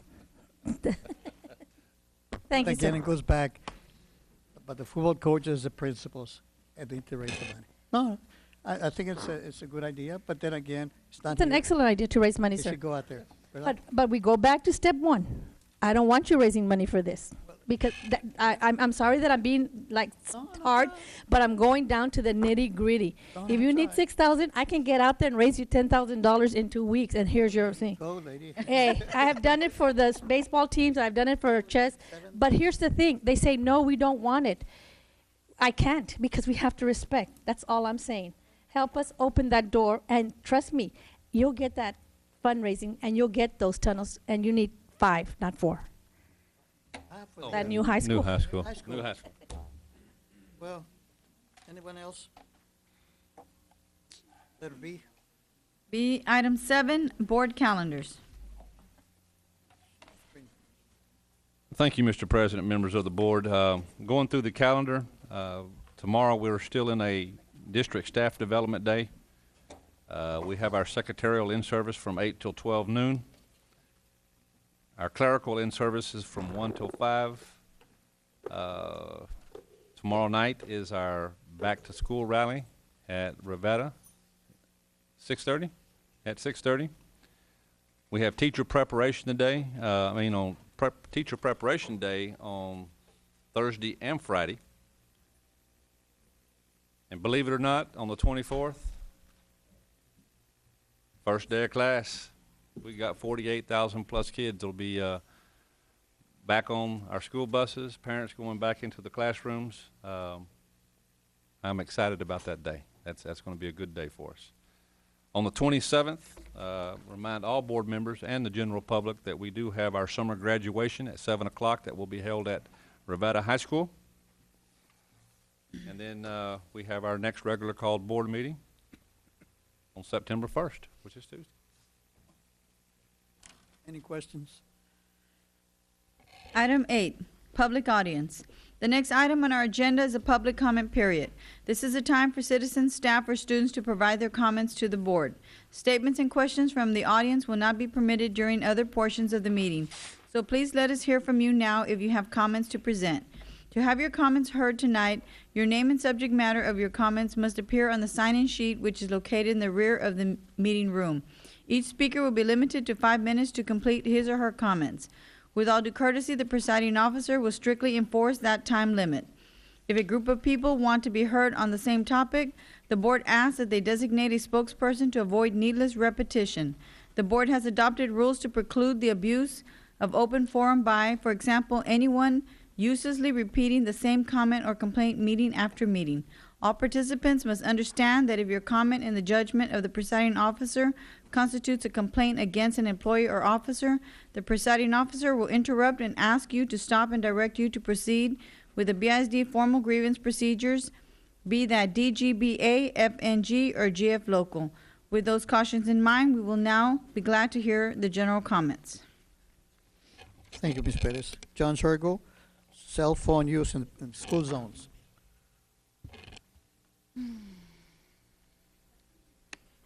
Good evening, ladies and gentlemen of the board. I suppose this is analogous to me going in front of the court and being what I call amicus curiae. I'm a friend of the court. So I'm here today acting, I guess, as a friend of the school board. And as many of you know, I'm very interested in the legislature and had worked up there many years ago for the dean of the party.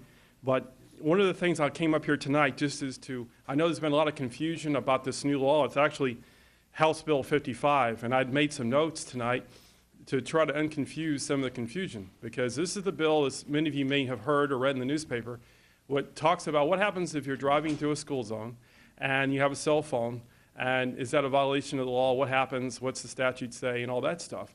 And so one of the things I'd like to do is just read a few notes that I made that might be informative. The bill was one of the several aimed at curbing cell phone use while driving, but the only ultimately signed into law by governor. One unsuccessful bill would have outlawed cell phone use by a driver at any time, while another would have prohibited drivers from texting while the car is in motion. House Bill 55, and this is the bill we're talking about, criminalizes the act of using a cell phone while driving a car in a school crossing zone unless it is used in hands-free mode. So I'm not a technical expert, but I guess everybody knows what that means. Municipal governments should take note for 2 reasons. First, the bill requires municipalities seeking to enforce the prohibition to post an official sign sanctioned by the Texas Department of Transportation guidelines at each school zone. If not, any citations issued by city police for this violation would be invalidated by the language of the statute. Second, the new law would preempt all local ordinances to the extent that they are inconsistent with the bill. Municipal governments enforcing similar cell phone ordinances should review them in light of the new legislation to ensure they are not preempted because of inconsistency. Now, why am I up here tonight saying this stuff? I can just see you guys and ladies getting calls saying, "Why? I've seen so-and-so using cell phones in the school zones. Why aren't you enforcing this law?" Well, you're not at fault if it happens, because it's the city municipality that's responsible under the statute. There's a specific statute here, and the citation, it says in number 34, it's under section 545.425 B1 of the, and Mr. Sandiani, Ms. Sandiani, we always talk his language, so please forgive us for talking like lawyers here, but that's the section that was amended in the transportation code. Okay, so what that means is that if you start getting complaints, well, it's because there has to be a sign there at the schools, in the actual school zone. There has to be a sign posted there. The city's responsible for putting the sign in the school zone. And if it's not there, then Mr. Garcia, I don't want him getting blamed, saying, "Why, Oscar, why aren't you issuing citations?" Well, he can't issue them because there's a specific part of the statute that says that you can't unless there's a sign there. And one of the things, and the Brownsville Herald did a great effort on Sunday's newspaper. I read that with particular interest, and my interest in the legislature, but the article did not specifically state that the sign had to be in the school zone.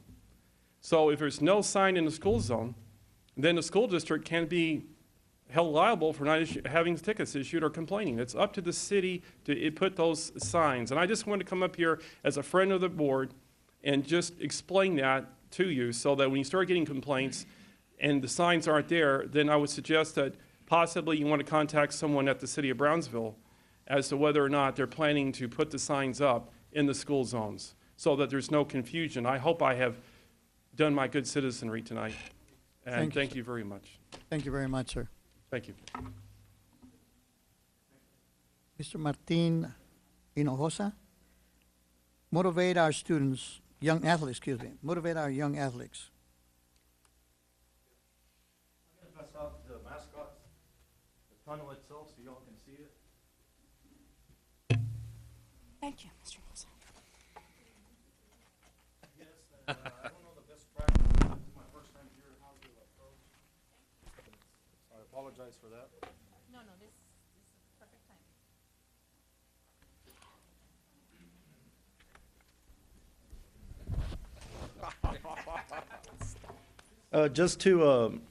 My name is Martin Hinojosa, and I'm honored and pleasured being here tonight.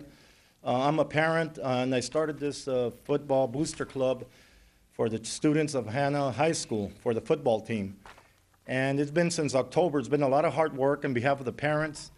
And I know, just to echo what Ms. Garcia had mentioned earlier, it's one of the motivational things that we've seen across the valley.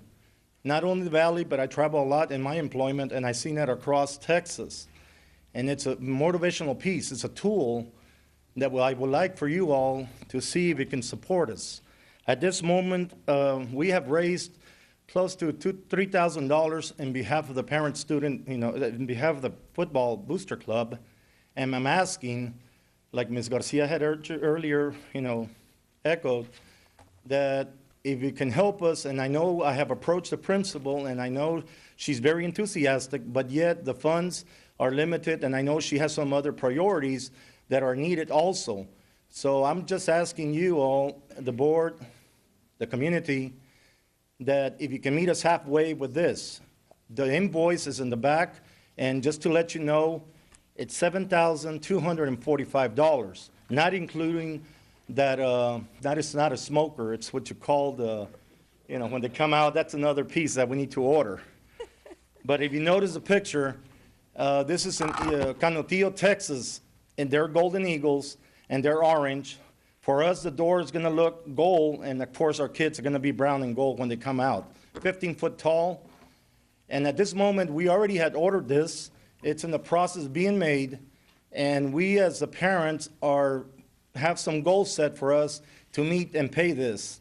But at this moment, I just want to say, if you can support us, And earlier, Mr. Aguilar mentioned, well, is it a need or is it a want? For us, it's a need. And I say a need because across the country, guys, leadership and motivational, one is that we need to lead by example. And this is a tool, guys, that is going to emphasize and motivate other kids. Hey, man, I want to join that team to come out of that tunnel. And that's what I'm here for today. And I want to say thank you for giving me the opportunity, and I apologize for not coming up at the moment that I should have. Thank you, Thank sir. you. Thank you very much. Thank you. Yes, sir. So you can count on a $150 donation from me to help you guys pay for this. If anything you can support us, yes, sir.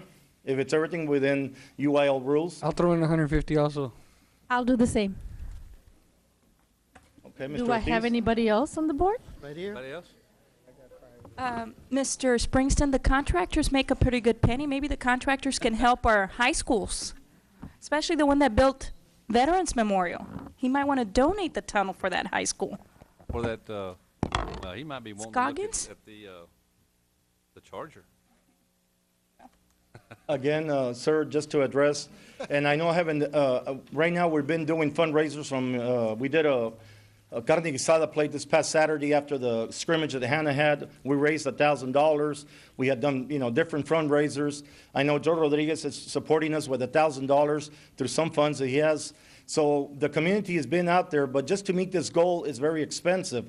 And this is just the beginning, because eventually I want to leave this booster club continuing for other students. This is a 3-year guarantee tunnel, but there's other things that we would like to emphasize and motivate our students. Compared to, I've been to Austin Westlake High School, and they are so, advanced compared to us. Westlake, Carroll, and Dallas. I mean, I can name you because I travel around and I see football games. I say, guys, we're really behind. And as large as a community we are here in the school, I need your support.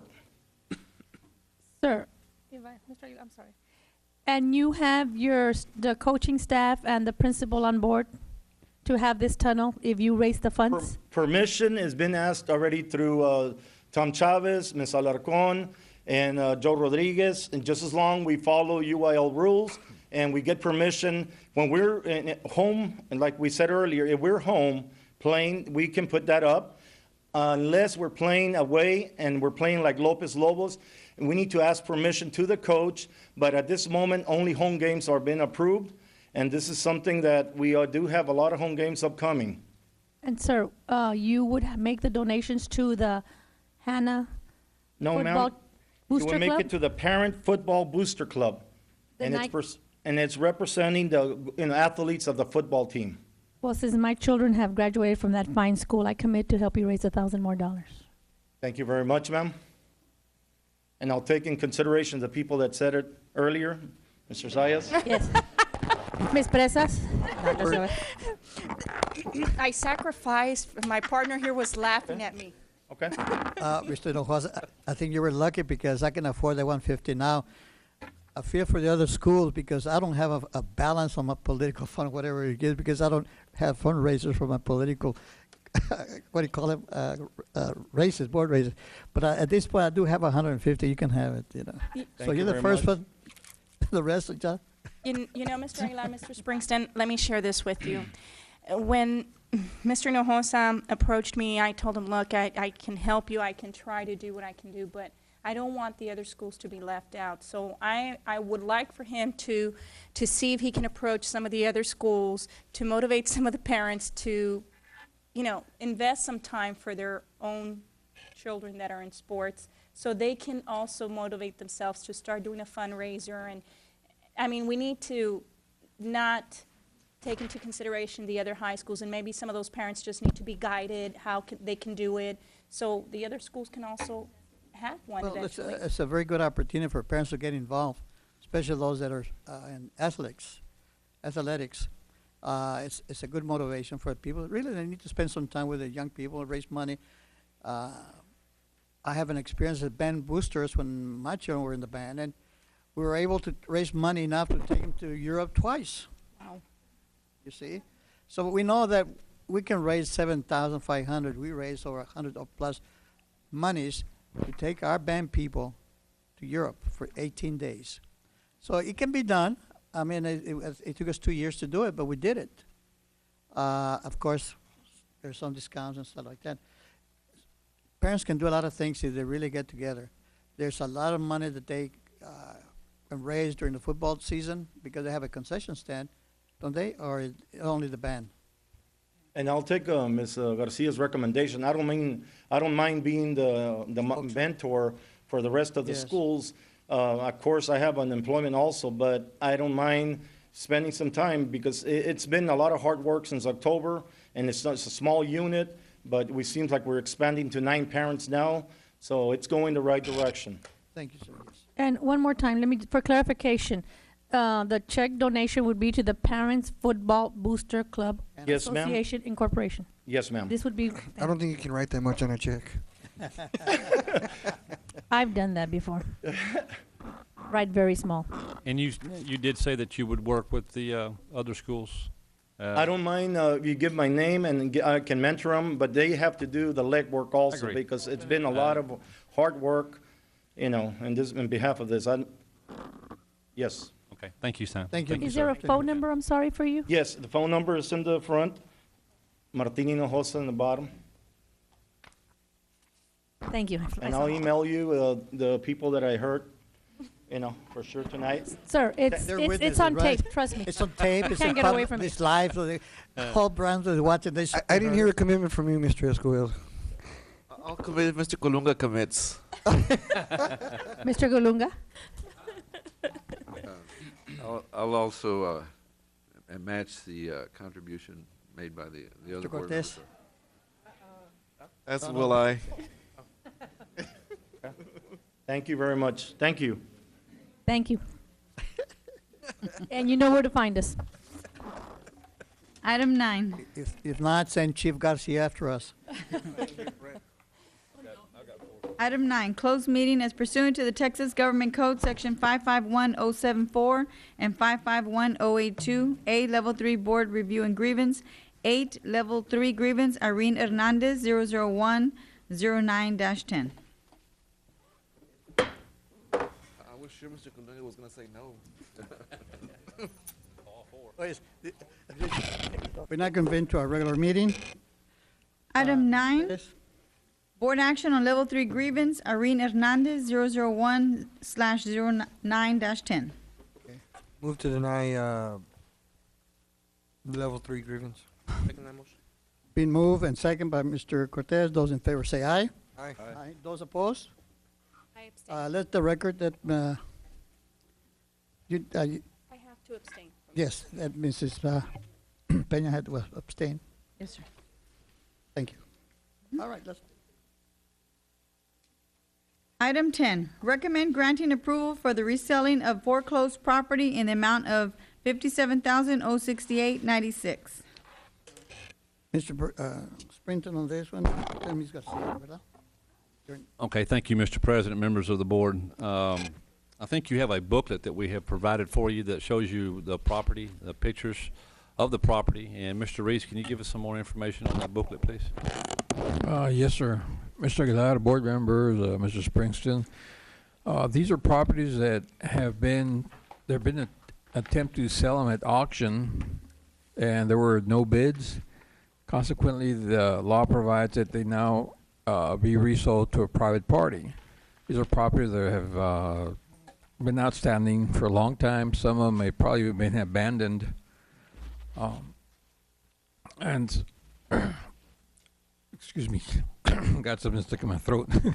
No, nonetheless, as you can see in the photos, they have probably been abandoned, or there's all kinds of shrubs around them. And if you have any other questions, we have Ms. Lourdes Costilla in the audience, and she will answer any questions you may have. Ms. Garcia, I believe you had a question.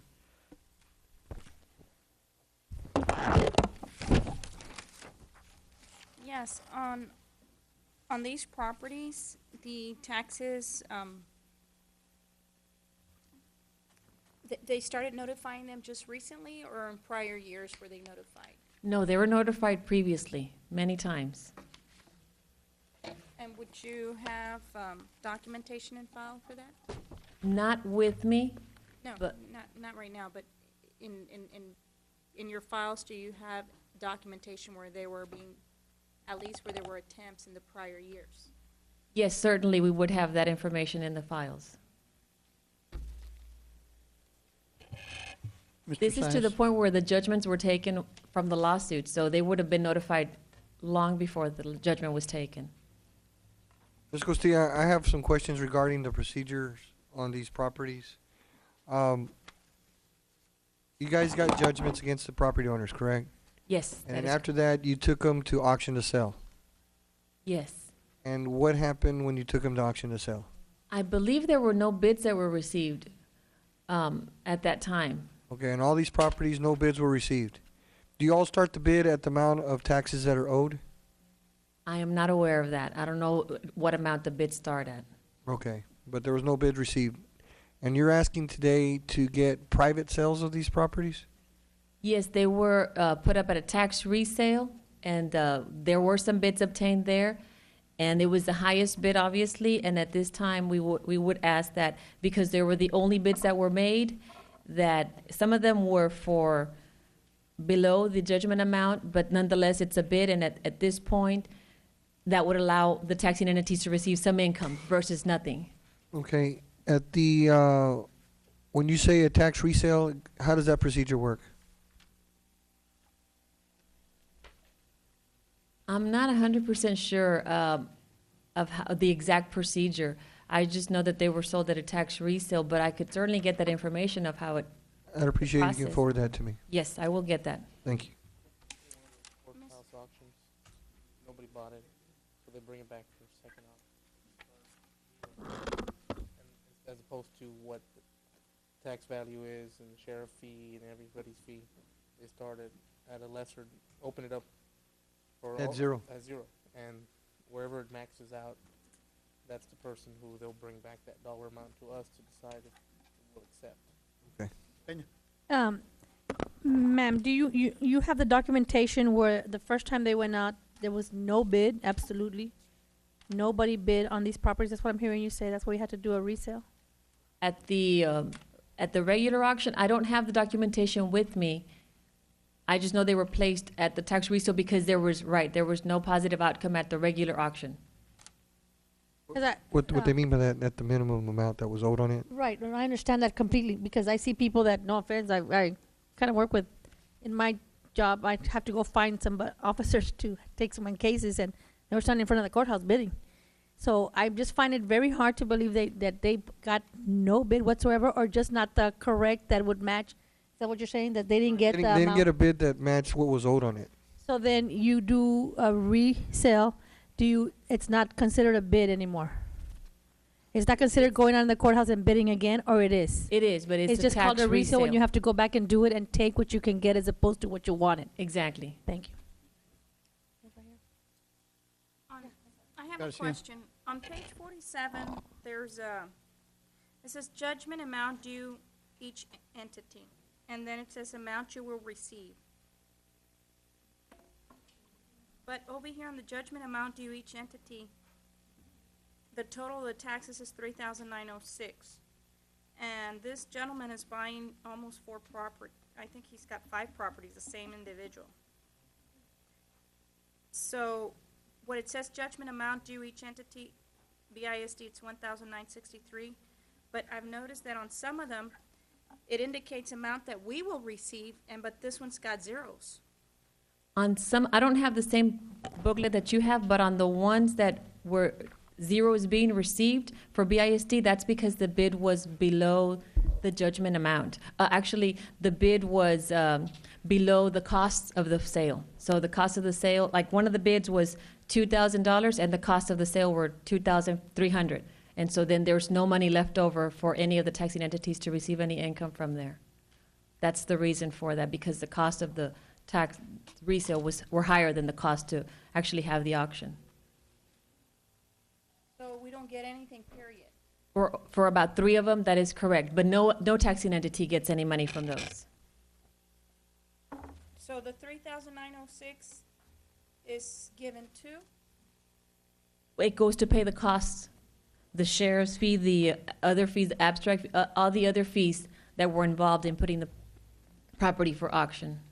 And can't you hold on those properties and take them back to auction? I mean, the purpose of this is for us to get some money back, not for other entities to get something and for the actual taxing entities not to get anything. I think that's a little unfair here. Certainly, I agree with that. In most of these, yes, there are money, everybody's gonna get some money. All of the tax entities will receive a percentage based on the taxes that are owed to the various entities.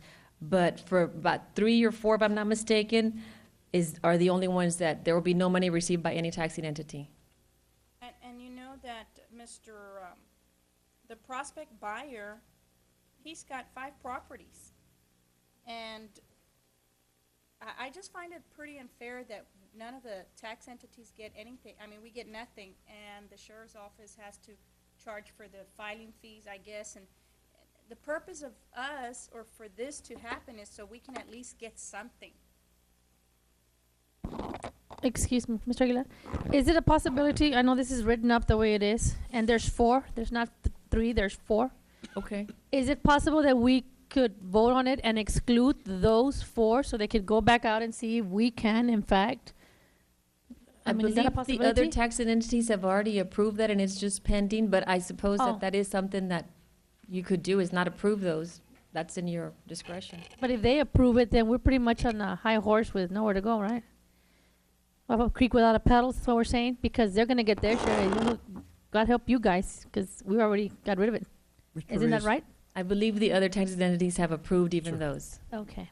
Yes, but it takes all entities to approve to go ahead with the process? That is correct. Yes, sir. Not only that, the intent of the sale is to get approval from the board so they can continue with the process of selling these properties and putting them back on the tax roll. And then we will start collecting taxes on these, make them revenue-producing properties.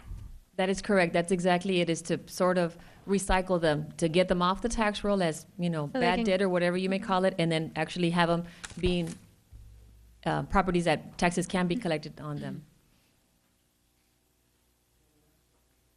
I just don't.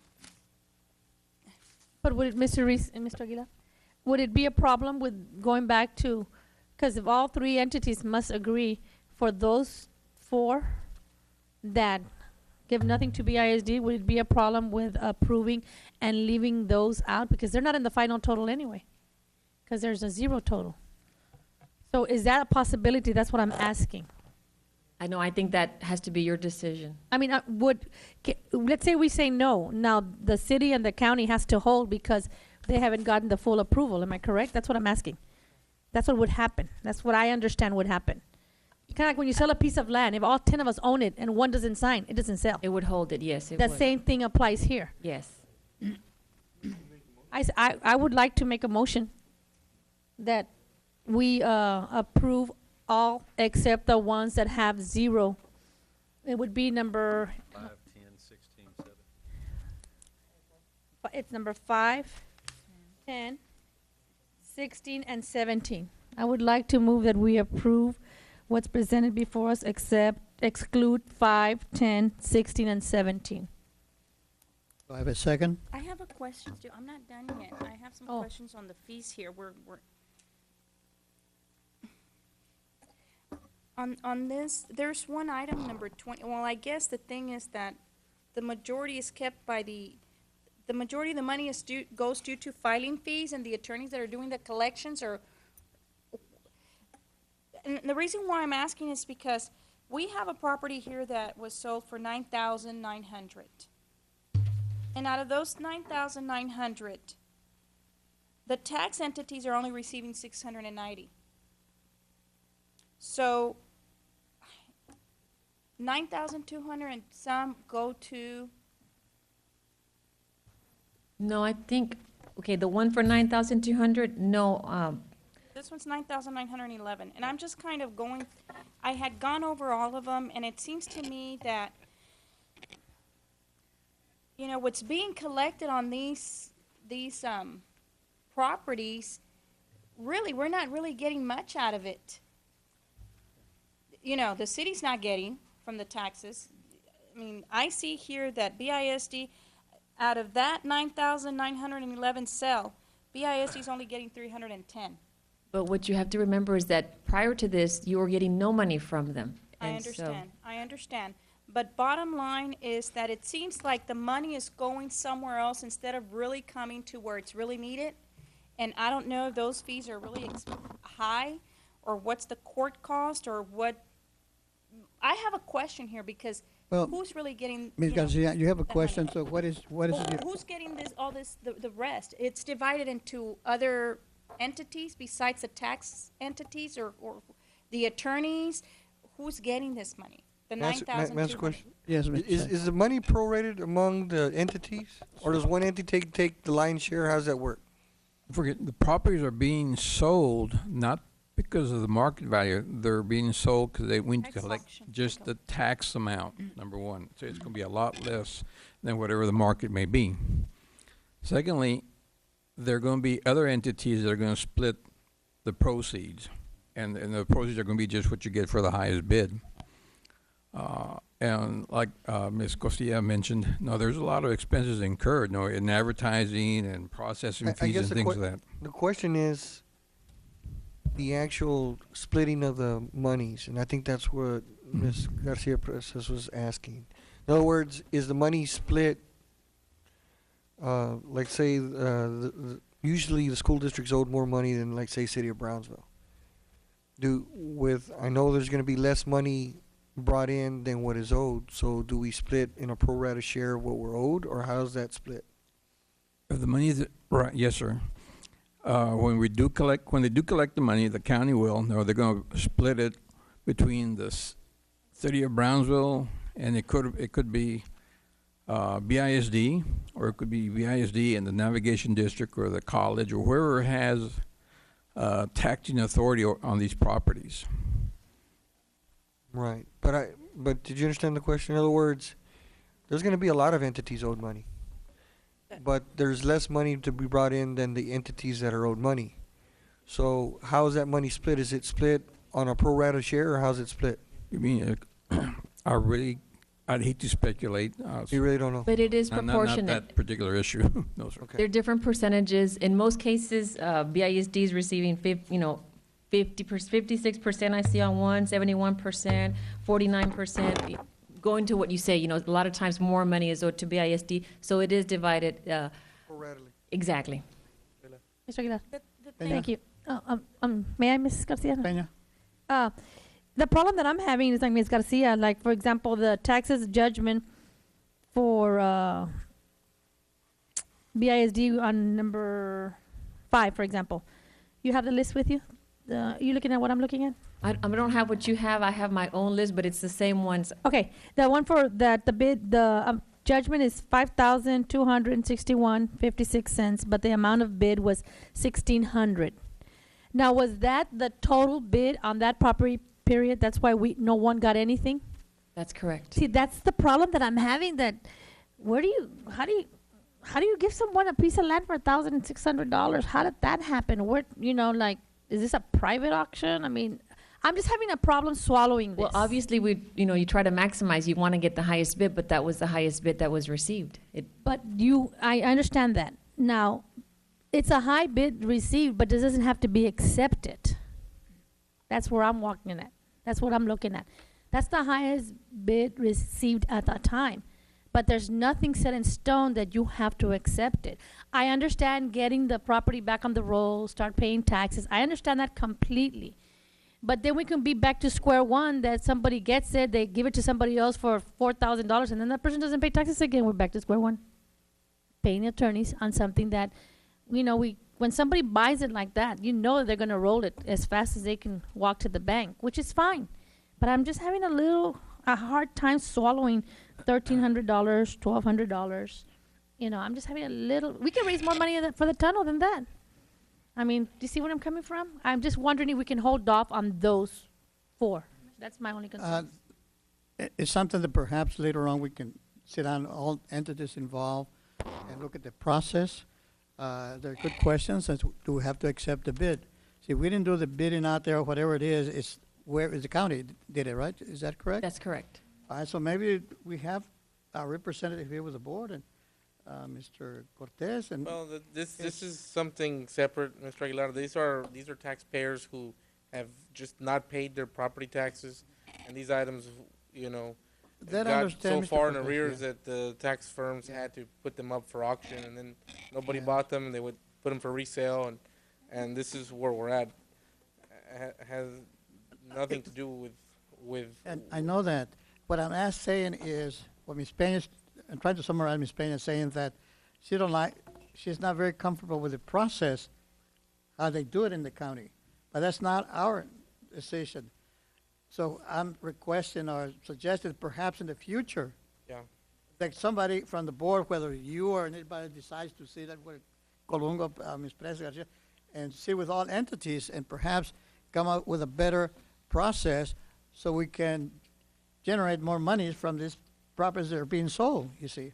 If I may, Mr. Aguilar, I think that probably would be something better suited for administration to meet with maybe the county judge's office and the city manager and all the different taxing attorneys and figure out what would be a better process, as opposed to a board member sitting there. Well, fine. But you're right. I mean, it's a valid argument, but this isn't the first time that we've had to come back and deal with items like this for resale, just to get these properties jump-started again and get them back on the rolls and get them to a taxpayer that's willing to buy them and will now start maintaining the property taxes, so that as opposed to having all these delinquent years, you know, now at least you get them back on the tax roll. Somebody buys them that's willing to start paying back into these properties. Let me go ahead, Garcia, because we've done, give you a couple of times this side. Let me go that side.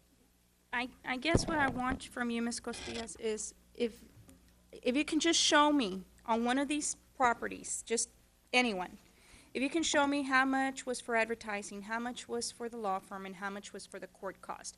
Because it really seems to me that they're the ones that are getting a bigger piece of the pie versus the entities that are having to deal with the citizens that have to really pay the taxes. And if these properties are going out for sale for auction and the starting bid is $2,000 or $1,000, and the appraised value is $11,000, and we're only getting $6,000. Well, I know something's better than nothing, but my question is, who's getting the bigger piece of the share? That's me, because I think I think most cases is the taxing entities. I think just in the ones that I'm looking here through, the cost of sales are relatively low, $785 for this particular one, whereas the amount that will be received by the taxing entities will be $3,715. I think maybe just on a couple of them where the cost of sales higher, but the cost of the sale are relatively low compared to the income that's going to be generated from these auctions, the money that will be received. Well, the ones that are zero, like Ms. Peña says, maybe we need to hold off to them. We need to get something out of them. Ms. Costilla, let me ask another question. I'm looking at the list of 21 properties here, and it says taxes to BISD on judgment date. That's just obviously what it says, taxes to BISD on judgment date. So there's also taxes, a separate dollar amount owed for City Brownsville and every other taxing entity. So that doesn't reflect the true number of dollar amount of taxes owed on that specific piece of real estate, correct? Which amount is that? Taxes on any of these 1 through 21, you have a line item here that says taxes to BISD on judgment date. I mean, that's obviously real clear that that's just what's owed to this entity. Exactly, because I have taxes that are owed to other entities. That's right. That are not reflected on here, so that's not even a true number. That's representation of what that taxpayer owes overall in taxes. That is correct. Yes. Right. So and that's only, like you said, the it's tax. actually a lot worse. I mean, it looks bad just on our end, but all the other entities have accepted this situation already, just to jumpstart their tax rolls, and they probably have a tax bill around the same. So, I mean, in my opinion, it would be a fair assumption to almost, close to double that, and that would include the county and the city, and that just shows you how much worse still it is, Yeah, a lot of these judgments were taken in 2000, 2005, there's one, so There are still more taxes, even more taxes owed, but this is just the judgments that we're taking for a year, amounts due before these years. So, we're not even talking about the other amounts that were owed. This is just from the judgments that were taken. And no, are those years gonna be written off also? In other words, until they're put back on the tax rolls is when it starts again? I don't know the answer to that question. Is that the way it works, Mr. Reese? To be honest, sir, really, I'm not sure. Okay. I could get that answer for you. I don't know what would happen to those other years after the judgment. I'm ready to vote. People, I need a motion. Motion? Have a motion by Ms. Peña. It was not second. Well, it was interrupted, that's why there was no second, so. The motion is, That we approve the sales that was presented to us, except for the number 5, 10, 16, and 17. I would like to delete those from this. do I have a second? I'll second. A second, Ms. Sines. Those in favor say aye. Aye. Those opposed? Thank you, ma'am. Thank you. Item 12, recommend approval for Career and Technical Education Skills USA students, sponsors, and chaperones to travel and participate in the Skills USA Officer Training at the Washington Leadership Training Institute, WLTI, in Herndon, Virginia, from September 17 through September 24, 2009. Mrs. Springton. Thank you, Mr. President. Members of the board, Ms. Monfils, was there any questions for this one here? I was the one that had a question on it, but I had it answered, so I withdraw. All So right. Motion. second. Been motion to accept. Those in second, those in favor say aye. Aye. Okay. 13.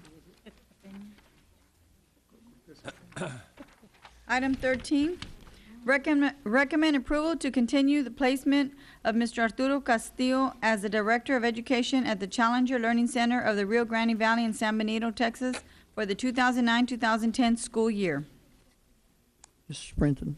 Thank you, Mr. President, members of the board. If I'm not mistaken, this is kind of a trifecta here with 3 entities. Would be Harlingen, San Benito, and ourselves. I think Harlingen pays half salary, BISD pays half salary, and San Benito takes care of the upkeep and maintenance of the facilities itself.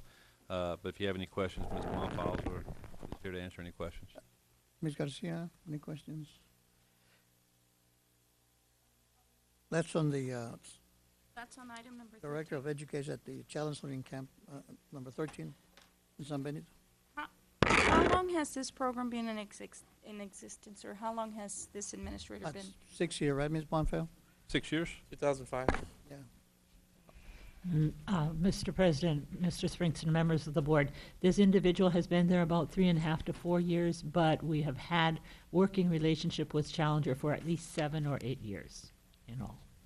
You know, I've raised, Mr. Springton, I raised the same question about 3 or 4 years ago, that, and it was told by the administration there was on a rotating basis. And as I recall, the last time he said, well, this is the last year, which was his second year, and yet Brownsville continues to allow this individual to be the director. And the point was that he should be teaching our classrooms, and they be shared with Harlingen and San Benito and Brownsville itself. And here we are, this is his 4th year. And so really administration assure us they will be, his second year will be the last, and it continues to be going back and forth. So what is it then? Are we going to share that responsibility or not?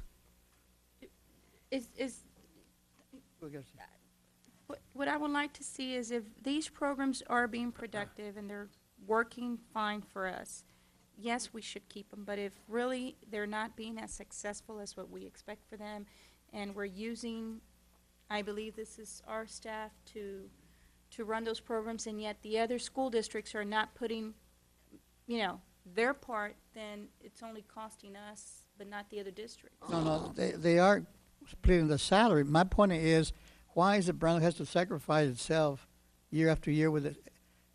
Why can Harlingen place one of their teachers there and let us pay our salary also?